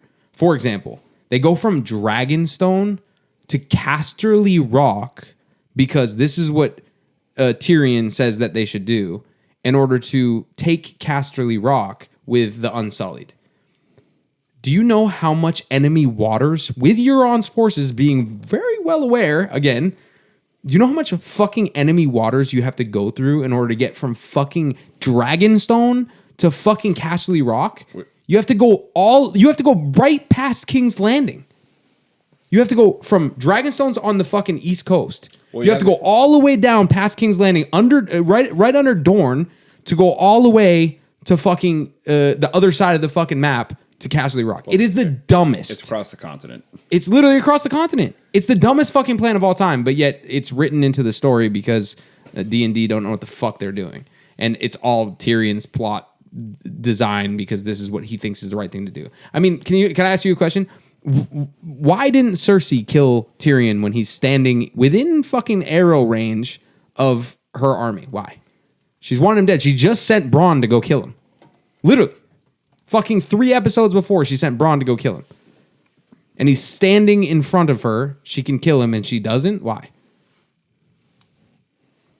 You tell me. I'm asking you, because you're the one defending the fucking show. I don't know, man. I don't know. Are we criticizing and critiquing, or are we just talking? Because I don't need to critique anymore if we don't need to. It doesn't, the things that I say, even if it has logic behind it, you still No, I want to hear the logic, 100%. Oh, it's fine. It's good. What have you said that I haven't listened to? Oh, I'm not doing this. I'm not doing that. What's like the favorite, like some of the favorite moments of the show that you had? I mean, there's millions. I know there's like the big ones, like the Battle of the Bastards is dope. But I know that there's like a little, even a micro moment where you're like, that was. Yeah, there's so many. John becoming the leader of the Night's Watch is good. Yeah, being Lord Commander is fucking awesome. I like that. Like the whole like plot of them going north of the wall with the original commander was really good. Like going to that cabin with that fucking creepy dude where he's just banging his daughters, which is Oh, that was fucked up. like that shit's all Forgot like, about that. That shit's like all and like sacrificing the babies to become White Walker is very interesting plot line. Super cool. That was cool. I forgot about that. I think character moments to me is what makes the show so great. It's like you said, time with the mountain. I mean, with Arya the Hound and and I Arya. love that shit. That shit's very cool. I mean, Jamie and Brienne, very cool. Like just the whole. I mean, even like Rob's like story, Rob Stark, like the fucking Grey Wolf that like goes through and hasn't lost a battle. And in the books, dude, like that's the one thing that's crazy about the books compared to the show. All these kids in the books are like fucking 14 and 13. Oh, Like real? Rob Stark's like 13 leading a battle. Yeah. You know what I mean? Jon Snow's like 12. Like it's fucking it's bonkers, dude. Yeah, And like they're so much Daenerys like younger. gets sold off as like a 12-year-old girl to like the Dothraki. Right, they It's aged everybody up for the which show. obviously you have to with like a fucking TV show and shit. But it's like I think Daenerys was still 16 when she got sold off though in the show. 16 or 17. yeah, 16 or 17. But like that's a big like obviously like 12's a big difference in fucking 16. Yeah, You know what I mean? So it's like shit like that. Like, and I mean the show itself, like a lot of cool moments. Like obviously everything that Daenerys does in Essos, like with the fucking Unsullied burning them with the dragon, like the guy with the dragon. That one's such a sick episode. And then Sick episode. When Varys and Littlefinger are having their like intellectual war. Yes. So fucking sick. Another great character too, Varys. Oh yeah, Varys. And, like, That's butchered. Yeah, again. again. But a lot of positive moments like seasons 1 through 6. And again, like Jon Snow, that fucking cut from him as the baby with Lyanna Stark, I believe. Like, and then cutting to Jon Snow as a grown adult as King of the North is like Super fire. it's very poetic. I thought Rob Stark was gonna go further than he did. I guess Everyone- that's why that. I guess that's why that episode's did. crazy. Yeah, Khal Drogo's speech about taking the Yeah, wooden horses gas. across the sea. Khal Drogo is one of my favorite characters too. Yes. He's definitely top 5. If you could have changed like one element, like say like or like just the trajectory of the show, like say Rob Stark survives, or for instance, like what would be the one thing that you would have changed to like send the show in a different direction? Jon Snow being the prince that's promised and actually fighting against the Night King. Yeah. If they changed that plot point, I could overlook how bad season 8 was. Yeah, if this show never happened, I think is more of what you're asking is like if the whole story was completely different, where would you take it, kind of thing. Like one major thing, like Yeah. for me, Khal like, Drogo not dying and Khal Drogo actually fulfilling the prophecy of him going across the ocean and being the one who led the war with Daenerys. That would have been fucking sick to see in a different universe. Never oh, that'd be happened. tight. I fuck with that. In a different universe is what I'm saying. Yeah, that's Not why. That's in what this I- universe. Yeah, you still want to choose the Jon Snow option? Yeah, because it's the fucking point of the book and the fucking show. no, that's fair. And mine would be the what's the character name? Pedro Pascal. Oh, He does- Oberyn, yeah. What is Oberyn? it? Oberyn. Oberyn. Martell. I would have him not die and the mountain dies. Because I was so excited to see where the show was gonna go. Because I was like, oh, he kills the mountain. Like this dude's taking over. Yeah, Like and then this, Tyrion doesn't have to go into exile. like so much shit doesn't have. Like yeah, that would be. And that's another cool plot point through the show that if we want to talk positive, him and Jorah Like Jorah being like, "Oh, if I kidnap Tyrion, I can get back in the Queen's good graces." Jorah's such a sick character too. He's one Jorah's of my very favorites. good. Yeah. One of the most sasatisfying deaths, and it's in season 8. But when Arya slices Littlefinger's throat, I'm like, oh, finally, Fuck that yeah. motherfucker died. Like, I hated it.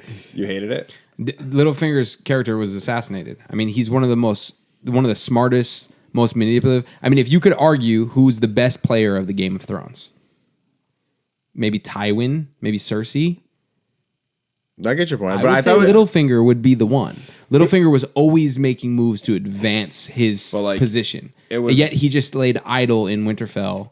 no, for- Sansa won up to because- him. Hard body. Yeah. that was dope. It's a dope moment I for didn't hate that Sansa. plot point. But I'm saying he wasn't doing anything to manipulate his way to success. But, he like, was being manipulated. He was correct. never the manipulator. He was trying to always the manipulate. manipulator. Correct, but he was trying to manipulate Arya against Sansa, and he got hoodwinked, bamboozled, led astray, and Sansa fucking learned from the master and fucking got Yeah, it was a sick moment for Sansa. I disagree thoroughly, but that's fine. We'll see. Like that's the kind of shit where I'm like, that was a sick moment for Sansa, and Littlefinger gets fucked over. Littlefinger was 5 times the manipulator of anybody else in the show. But that's like not his- just But that's Sansa. kind of like the point. That's the point of that kill. It's like Sansa went out to. How is it not? That was like Because, I- like, that's the kind his of. But it's giving too much credence to what Sansa's capability is. I mean, if you want to talk about Sansa's manipulative ability, she didn't like Daenerys, right? When Daenerys first joined forces in season 8, she was against the connection between the two of them. But she was openly disagreeing with her and not playing the Game of Thrones, not trying to win her over with manipulation tactics. So if she was such a good manipulator at the end of season 7, when Littlefinger gets killed and she out manipulated the best that ever does it, why was she not working those same skills that we say that she achieved and had from learning from the master by finding a way to manipulate her way into undermining Daenerys rather than overcoming her? She wasn't. She was openly disagreeing with her, not using any manipulation tactics. You're giving too much credit to these writers, my friends. Well, They I'm- suck. Well, I mean, I just don't think that one is the worst one out of No, everything. no, of course not. So, like, with that, it's just it's- one of many. Yeah, sure. But it's like that one, I think that was good. Like, his manipulation got so far and tried to fuck with, like, the Stark family. And obviously they've watched, Ned get manipulated, Catelyn Stark get manipulated, and kind of came back to bite him in the ass at the end. I mean, why would he even sell her off to Ramsay Bolton to begin with? Why is he gonna align with the Boltons when the entire North is against them? King's Landing is weak at this moment. He knows Daenerys has dragons, and he knows that she's working to get over Westeros. He knows all these things, yet he aligns with Ramsay Bolton and sells Sansa off. What's the purpose of that? I mean, to gain power and another step up for himself. If he was going to do that, he would have brought her somewhere that was actually going to give him real power, not giving him a disadvantage by getting him to the Boltons. The Boltons had no advantage in this circumstance. The entire North was against them. Not the entire North. You had the Karstarks. That was afterwards. No, the Karstarks weren't with the Starks anymore because they beheaded. I know, but the Robb. Karstarks didn't commit themselves until Sansa was already there, because that's when they brought the head of The wolf, yeah. the wolf. It was when Sansa was already there. Yeah, but like that plot point was kind of already there with the Karstarks being like, "Nah, fuck these guys because they killed my dad," like type thing. So I mean, I don't hate that as much. It was a power move and it didn't fucking pan out. Yeah. Some of the points that I feel like you're making, a lot of it is this. It should have been like this, and some of the things I get where there's merit, and you're like, this goes against the grain a little bit, or there's dismissing of some elements, but some of it sounds very much like preference or hindsight. Like that doesn't make sense. Like sometimes characters do things that don't make sense because they're human, and like not. I mean, this show in general is very calculated, and the characters do very calculated things. But sometimes like people like fuck up in the show, and it might seem not in character, but like sometimes like shit just change a little bit. I don't know. Like I get what you're sometimes saying. The only thing I would say in response to that is that the only time people started breaking the things they would do as characters was after George R. R. Martin wasn't writing it anymore. like season 6 on. Correct. So we're making excuses for saying the show is well, like this character could have done that, when if it was written in the first 5 seasons, that would have never happened. Every single thing that was said from people's mouths in the first 5 seasons was flawless. There was not a single flaw. I guess I'd have to go in and like try to critique it, I guess. Watch it from that perspective, dude. You're gonna see a whole different world. I mean, I bet I would see like problems with characters in the first 5 seasons. Like, oh, they should do that. Why are they doing that? And you can say, oh no, but I'm sure there's shit in there. I would love for you to do it, please. I am not going to, but it's. I get the dick riding of George R.R. Martin and despising people that are taking his work and thinking that they can do better, or just like trying to complete an unfinished piece by George R.R. Martin. But some of it's just like, some people just get a little much with it. And I get some of you're invested, you love the characters, and the characters are very, very well fleshed out and developed, and you've been rocking with them for a decade or whatever. But sometimes it's like, I don't know, sometimes characters do things that you wouldn't expect, or it goes in a direction you wouldn't anticipate. And that's just sometimes what happens with writing. And you might not like what George R.R. Martin was gonna write. I guess I'd ask you this question. If somebody took the Harry Potter story, wrote a TV show based off nothing that J.K. Rowling wrote, not even a baseline, just some general hints, and they created a whole TV series or a whole, storyline with characters that you cared about, the same characters. Fantastic Beasts. Hold on, Fantastic Beasts is like, Harry Potter. They actually the same characters. This isn't different characters. Okay. Harry Potter. What's the other? Ron Weasley, Hermione Granger. Hermione. They took them and created a whole story, lifted off from where Harry Potter's story ended, with no J.K. Rowling writing. No J.K. Rowling. Would you not look at it and be like, they're butchering fucking everything? They've already done that. They did that with the Cursed Child. There's a bunch of writers that get their hands on it, and it's trash. It's a screenwriter. This is my point. No, when you see it from that perspective, you're like, they're butchering the person who created this story. No, and that's the thing. I empathize with some of the things you're saying. I think some of the things you're being like over the top, and all these other people that are in the popular vote, and they all are probably in the same threshold in some regard with some of the points. I'm not saying all the points are off base, but some of it's like, like some things change and characters do unexpected things, and everybody wants to like point the finger. It's because this, is because that. It's like maybe not. Like sometimes people get like overly analytical or critical on shit and like saying that, this doesn't follow the model of what this should be. And it's like, well, sometimes shit going to change. I don't know. It's just I get what you're saying, and I get frustration. I see some of the shit you're saying. Some of it I'm like, go get fucked. It's not that big of a deal. That like certain elements, like the Jaime death with Cersei. Granted, I want Cersei to get killed by Arya, but it still made sense for Jaime to die with Cersei. Like that's not. I understand what you're saying. I guess the point that there's not a single scenario where the creator of content, George Lucas, created Star Wars. Now that has no input on what happens in these shows, they've all gone downhill. All the content's gone downhill. There's been like 2 things: Rogue Booty One, cheeks, bro. Rogue One, maybe, and then what's the Andor, maybe. You really liked Obi-Wan Kenobi, I thought. Dude, shut the fuck up. Shit was terrible. No, Mandalorian though. I thought you liked it. The first season was okay, and then it went downhill. So I like season 2. My whole thing is J.K. Rowling. Same thing. When you take the creator, J.R.R. Tolkien, right? When you take the creator out of their story and content, you do not have the liberty to make it your thing. You don't. And when you think you have the liberty to make it your own thing is when you start to go the complete wrong direction. Yeah, you owe it to the creator to faithful, finish the story. And again, my biggest plot point is the whole fucking Song of Fire and Ice. What's the point? 100%. It does. Like I get that. That's like the one out of everything. It's just like that's the fucking point of the story. It's like Ron Weasley killing Voldemort. Like I get you, and like that's what I'm saying. Like I hear you.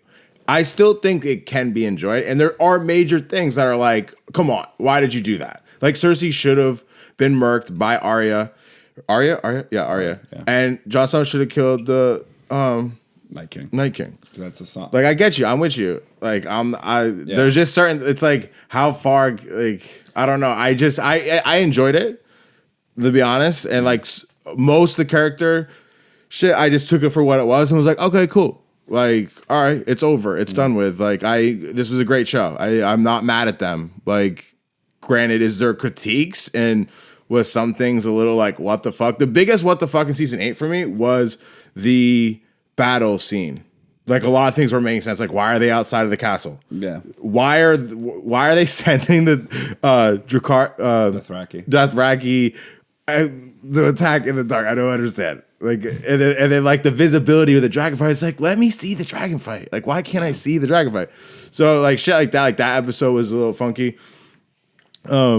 But I appreciated the like just kind of summing shit up, and I personally thought it was better than most shows that I've ever watched because I think most TV shows fail. Like most shows never finish a show correctly. There's only like one show I've watched that I was like, oh, that wrapped up nicely, and it's The Wire, another HBO show. It's the only show I've ever watched that I was like, okay, the ending makes sense. See, like for me, this was like one of my Breaking Bad. Sure, but like that's like one of those like of all time. That's like a sure though, because like I mean, you can, and yet again, it's one of those things like your expectation of something impacts how you feel with the end of it, and like, it's like for reference, The Wire didn't end happy, didn't end sad, it just ended, but it had an ending, if that makes sense. Yeah, you know, like it wasn't like how this ended. So, couple little points I have. Varys's character is assassinated too. It's like he's the master of whisperers, but he's telling everybody that he committed treason. Like he's the most secretive, most skillful master of whisperers there possibly ever been. He always knows everything that's going on, but he doesn't know where Euron's forces are apparently, even though he's always known, even back to season 3. His little birdies. And you know he's telling everybody he committed treason, like just walking around telling everybody that he told about Jon Snow's lineage. Well, why is he doing that? I think he just was. Well, he knew. I mean, it's another. If you want to try to give the writer some credence, it's another thing that Varys saw that she did have the potential to be the Mad Queen. So obviously, sure, but he's always manipulated and worked in a way that was secretive to be able to do the right by the realm. So I took it as like a lot of the stuff and things that were happening with some of these characters is like they've reached their end. They were like, I'm tired of fill in the blank. Like he was tired of rocking with people that become bad people, bad leaders, bad kings, queens, whatever. And he's like, I'm not doing this again with Daenerys. So then he was like, hey, Jon Snow technically is the rightful heir. Let's rock with him. He's pure. So like that's where I was with the Varys point. Yeah, but I mean, yes, it could have been more fleshed out. It doesn't help the realm for him to do that, and that was his whole. Why point. not? Because like she to die and not achieve what he was trying to accomplish. Well, he didn't think Tyrion was going to rat him out. Yeah, but he told more than Tyrion. He told like multiple different people, and I think he just told Tyrion. I think he told Jon Snow too. He mentioned it on the beach. I don't want it. And it's just like I don't want it. I don't want it. You are my queen. You are my queen. You are always my queen. Confused.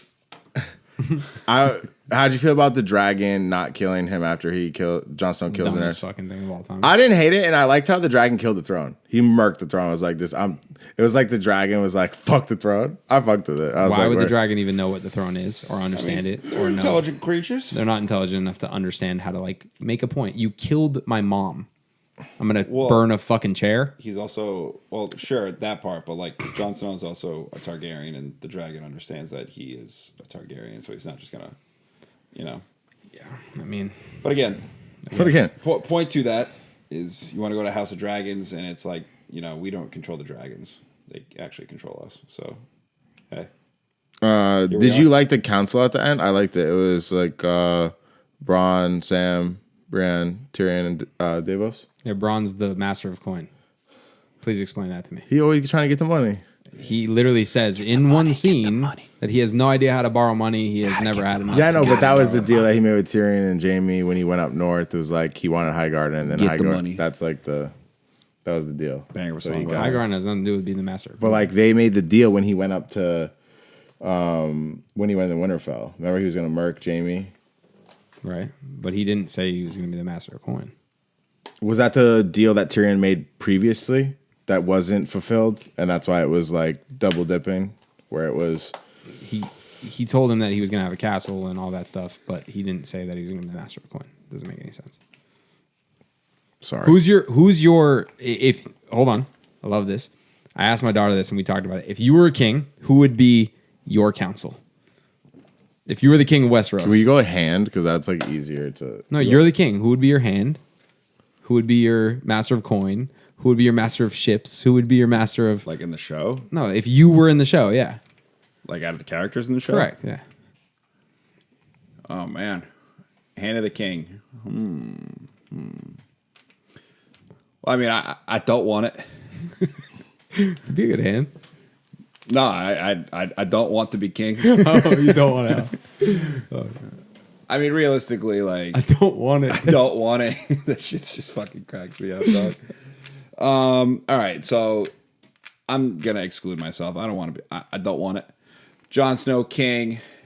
Maester would be Sam. Master of coin. I mean, Tyrion would be fine. And then I like that. Shipmaster, lady from The Iron Islands. Iron Islands. I like it. And what am I missing? You would have your Master of leader Swords. of the King's Guard, The King's Guard? I mean, probably Jamie. Jamie. Yeah, I like it. And then I think the Wars, Master of Wars. Tywin Lannister. Yeah, I like that. That's hot. See, I would have Master of Wars as Braun though. Yeah, but, you know, he's not a big strategic guy. And I think Tyrion would be my hand. I like Tyrion as the hand when he was on fire. He makes bad decisions. No, not the real Tyrion. I'm not talking about the butchered one. What did I say for my hand? You said for your you said Jon Snow would be the Yeah. king. I'll be the hand of the king. Okay, fuck yeah, yeah. turn up. What about you, Jordan? What was the last thing you just said? I'll He'll be the Of hand. the king, hand of the king. Jon Snow he will said be if his I king. could be king in my Oh, castle. so that's like the role. So I'm Yeah. king. I'm king. Well, that was the original question, just to be clear. You're the king. What is it? Is it the Hand Maester, Master of War, Master of Ships, Master of Yeah. Coin, Kingsguard? Yeah. Is that all of them? Leader of the King's Guard, I think so. Yeah. Yeah. Ooh, I take back my leader of the King's Guard. I want Brianna Tarth. Ooh, I like that. I want her protecting me. She go hard. I fuck with her. What's the dude's name that snipes the dragon? What's his name? You're on. You're on. Euron. He'd be a Master of He Ships. would be such a villainous king. Like he's gonna be like Tywin and Euron and like No, my hand would be tough. Davos. Davos. Yeah, Davos, He's good one. I fuck Davos with is him. a good hand. Maester. Did it could be any character? Yeah. Yeah, but I mean, probably picking a Maester would make sense. They all suck. Fat boy Sam. Like it has to Sam's be the Sam. one. It has to be Sam. He also like cures. He's actually the most like progressive and like knowledgeable and tries to learn shit. Yeah, But so Sam. you probably like Cersei's Maester. What's his name? Qyburn. Oh yeah. You don't like the Qyburn? evil one. Yeah, yeah. no, yeah. I don't like the one- scrawny dude. Yeah. Yeah, At the the one who end? made the one who made the mountain a monster. Let me see who he is. I think I would go with Sam because I fuck with the fact that he cured Alright, that. so, hey, he needs a little good on his team. Let's just Yeah, let I was him thinking roll he's gonna with go it. straight villains. Master of War. I would go. I want to say the Hound. I know he's not strategic, but like Just a Scared dog. of fire though. Just a dog, man. I would say like Kingsguard. I would do like. I might do like Rob or Jon Snow, like Rob Stark or Jon Snow. They're dope. a little more righteousness. That's good. That's good. Master Coin. Not that I trust the man, but Littlefinger's dope. Gets that bread. He put them in a lot of debt though. Spent a lot of money. He was laundering somewhere. No, what you got? I don't know. I mean, it's similar. I would probably have Sam as my Maester. My hand would probably be Tyrion. Braun would be my either leader of the King's Guard or Master of War. Oh, I take it back. Instead of Master, like Kingsguard. What's the Pedro Pascal? Oh, Oberyn. Oberyn. Yeah. Maybe I go. He goes Master of War. Odrin. Oberyn. And then Kingsguard. I have the Hound. Yeah, Oberyn would be my Master of Coin. Fucks with that. Yeah. Yeah, that's And then Master of Ships with Davos. Davos. My council would be fucking swagging. Be a bunch of G's. I'm just like Master Coin. I just don't trust. I take Littlefinger out. I'm gonna re-say my list. Yeah, he'd just be trying to usurp you. Yeah, but he just swagged out. So I have, if I was king in Game of Thrones, my hand would be Davos. My Maester would be Sam. Master of War would be Oren. Oberyn. Fuck, my bad. And Oren. sorry, it was a typo. It autocorrected. My Master of Ships would be Euron. He'd be the recklessest. Master of Coins, Sansa. Kingsguard is the Hound. Can you do that? Count that money. Dude, Sansa would hold it down. I don't hate it. The fuck's with it? Don't hate it. So what do you give the I know you hate season 8. What did you give the overall show rating? So am I giving it the rating like minus season 8, or am I giving it with season 8 included? I mean, we can those give are two massive different ratings. we can give a season 8 rating first. You get 1 rating. Let's just do overall show rating. Yeah. 8.7.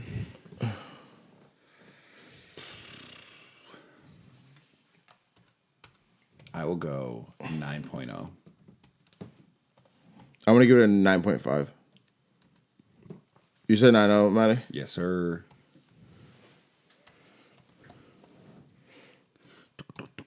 I mean, yeah. So I think, yeah. What do you think the best season was? 5. The Battle of Bastards season. No, that's season 6. 5. But isn't that when Arya's like over in?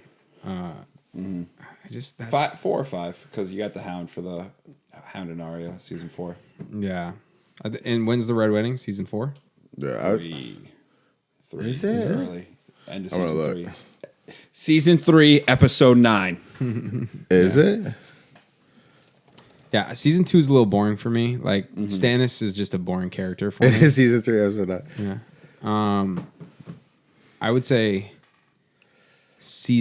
where's Daenerys in season 3? Across the water. Thanks. I think if that's when she gets the Unsullied, that might be the same time period. Maybe, yeah. If it's not, then I think that might be 4. yeah. If I'm a gambling man. Yeah, Which it's I am. either season 3 or 4. Those are like really close. Season 1 is fucking phenomenal. Yeah, though. season 1. I like all of them, but I think like seasons 3 through 5 is Yeah. where people are like, "Yo, They hit this their is stride. like so undeniably so fire." Yeah, facts. Because one is slow to me, and on a rewatch, you know what the fuck's going on because there's so many characters and names you've never heard of, and you're like, who the fuck is this? So yeah, I think by like season 3, I think that like pocket is where everybody's completely hooked, and they're great. But okay, do you guys feel content with what you've said? Yes. Yeah, I mean, to me, it's like when you have stakes that are so high. I mean, the investment on the fans base when it comes to like how much people cared about this content and what it meant to them from a human perspective, right? Because the relationship with these characters you have, how much time you spend with these characters, over the course of all the years that you spend with them. When the stakes are that high, it's really sad for the creators of the show wanting to rush it and get it done so they can move on from the project because they're over it. And you can kind of tell that everyone was disappointed, even the people part of the show, because of that. Yeah. And I think that's selfish, and not smart on their behalf. And that's the most frustrating thing about the whole thing. It is not even arguably like objectively the best show of all time through season 5. Yeah. Maybe you could even say through season 6. I think like just in general, it's the best show of all time. Like everything included. I've never seen such a good show before. I think it's a great show. You can talk shit about season 8. Like I said, I get a lot of what you're saying. A lot of it, I just think people are being a little much with it. But some of it has merit, some don't. But it's the best. I think it's the best show. Like think about start to finish. Yeah, you could argue the ending doesn't like. It doesn't like finish with flying colors. Yeah, but it's still fucking great. It's my favorite show of all time. Yeah, not all of it, but it's my favorite show of all time. Again, it's the statement: $1 million move, 10-cent finish. Yeah, like, literally, 100%. Yeah, and that's the most frustrating thing about it all is that the potential of what it could have been if you had spent the time on it, it would have gone down as the best piece of content in the history of the world. And the funniest thing about it is I remember watching through season 5. in the world. Actually, I remember watching through season 6, and I started questioning my faith in God. I swear to God. And the reason is Well, because that doesn't mean anything if you're questioning your faith in God. no. Hear me out though. The reason is because I was like, I always had this belief that the Bible was the most perfect written book of all time, right? Like that was like the thing. I was like, how did it last this long? And I'm watching through Game of Thrones, I was like mind blown because I'm like, holy fuck, like maybe it is possible to make a perfect story that's outside of this Bible that's lasted this long. And I started questioning my faith in real shit. And then when season 7 and 8 happened, I was like, oh, okay, I guess it's not possible. Solidified. Anything is possible. Yeah, but it's funny. It's like it was that good. I mean, literally every single line and every single scene and every single character had a purpose. And it was just flawless from teeth to teeth. You know, it's like Teat to teat or teeth to teeth? to teeth. Okay. Teat. Teeth I don't to know teeth. All right. Well, that's a 200th episode, I guess, guys. You cool with it? Yeah, I'm cool with it. Thank you Feel for having great, me, dude. man. Thanks for having me, man. Thank you I for appreciate it. dealing with my critiques of the show. No, it's cool. I wanted you guys to. I know you guys have had a lot of stress, and I'm glad that you guys said certain things. And like, I'm glad you said everything. You know, said what you wanted to say. I know you guys have wanted to say this on air for a minute. Hell yeah. I'm a little irritated that I waited so long to finish the show, and I'm a little. I can't be mad at you guys per se because I'm mad at myself. I should have just watched it, and I shouldn't have. But you should have some respect points for me having so much trust in. You guys both drank at the same time. So much trust in you guys. But I will say that it did put a chink in the armor of. You still got one more because I get your points, but I still am like, come on, like you should to discourage me from watching it was not good advice. Is my point. Okay. Wasn't good advice. And I think that moving forward, you shouldn't do that. Especially like, yeah, just so that's my take on that. But I'm really glad that you guys came on the show and are here for the 200th episode. It means a lot. Thank you you guys for have helped having me us. build Yeah. this. Oh, yeah. Like, Thank you it's so much. fucking sick. Turn the fuck up. Turn the fuck up. And yeah, so I hope everybody enjoyed this episode. It was very different, I think, overall. Drop a like, drop a subscribe. Oh, shit. Yeah, hell yeah. Oh, shit, yeah, throw some plugs in if you guys want to, like, say what's up. Hey, you already know the fucking Oh, line. God. John Here we Smith. go. Yeah, you already know the fuck it is. I get on here and get nerded out, you know, that whole thing. But no, if you don't know, I'm an artist. I make music. John X Smith. You can go tap in on all my social media platforms. On Instagram, it's MG_John X Smith. Everywhere else is just John X Smith. But yeah, make sure you go tap in and check out my new song I just dropped 2 days ago. Shooters. Shit's out on all platforms. So yeah, just go tap in and show love and appreciate everybody. And thank you, One Up, for having me on the show. As always, you came in giving me the chance to bring some heavy hitting fucking content, and per usual, came in firing on all cylinders, and I appreciate it. It was fucking awesome. Good. I'm glad. It was a different episode. It was cool. It was cool. Yeah, definitely. I'm MG the Iceman on YouTube. I stream Warzone. And then we're going to have the new college football game coming out, so I'll be streaming that as well at MG the Iceman on YouTube, all my socials as well, Twitter, Instagram, all that stuff. So I go live as much as I can. So tap in, drop a subscribe, drop a like on the stream. Love to say what's up to somebody from this piece of content. I really enjoy getting to come on the show. So thank you again, One Up. I appreciate you. No, you guys are awesome. And like I said, again, like first guest, third guest, equally favorites guests, like, and some of my favorite guests. I have very cool people that come on the show. You guys are great friends of mine, but I appreciate you guys so much for helping me make this shit happen on a lot of levels. I think you guys know I really do appreciate it. Because sometimes it takes two to tango. You know what I mean? I can go solo and they come in hot. They do come That in. last episode was so gas, by the way. I don't know. I miss doing that sometimes, but it's sometimes to do it solo. I gotta have a little passion, a little hate, I think Hate in solo, your heart, let it out. Yeah, like the hate episode's gotta be solo because it's tough to just kind of like what. That's crazy. So it's all fun and games. We just chilling. But no, thank you everybody. Thank you guys. Thank you. 200th episode. Wrapping up with the Game of Thrones. Overall rating the show, we got John Smith with an 8.7. You got Matt with a 9, and you got your host sitting with 9.5. Also, I think by the time it's coming out, I also got a couple records coming out if you want to check out. I got one called Sky Bitch. That's kind of a little something, a little ditty. And then pause. No Diddy? No Diddy. It was like a never mind. And then I got a really dope song that I'm really excited about. It's called Story of My Life. And go check that out. Check it out on Spotify or wherever platform you bump to, iTunes or whatever. And yeah, really excited about some music I have coming out. I've been back in the booth putting and cooking up some shit that I think people are gonna appreciate. So be on the lookout for that. But that being said, this was the 200th episode. Thank you to everybody that listens to the show. You guys mean the world to me, and I hope you find value in this. Hope your lives are all good. And yeah, I will catch everybody next episode. Deuces.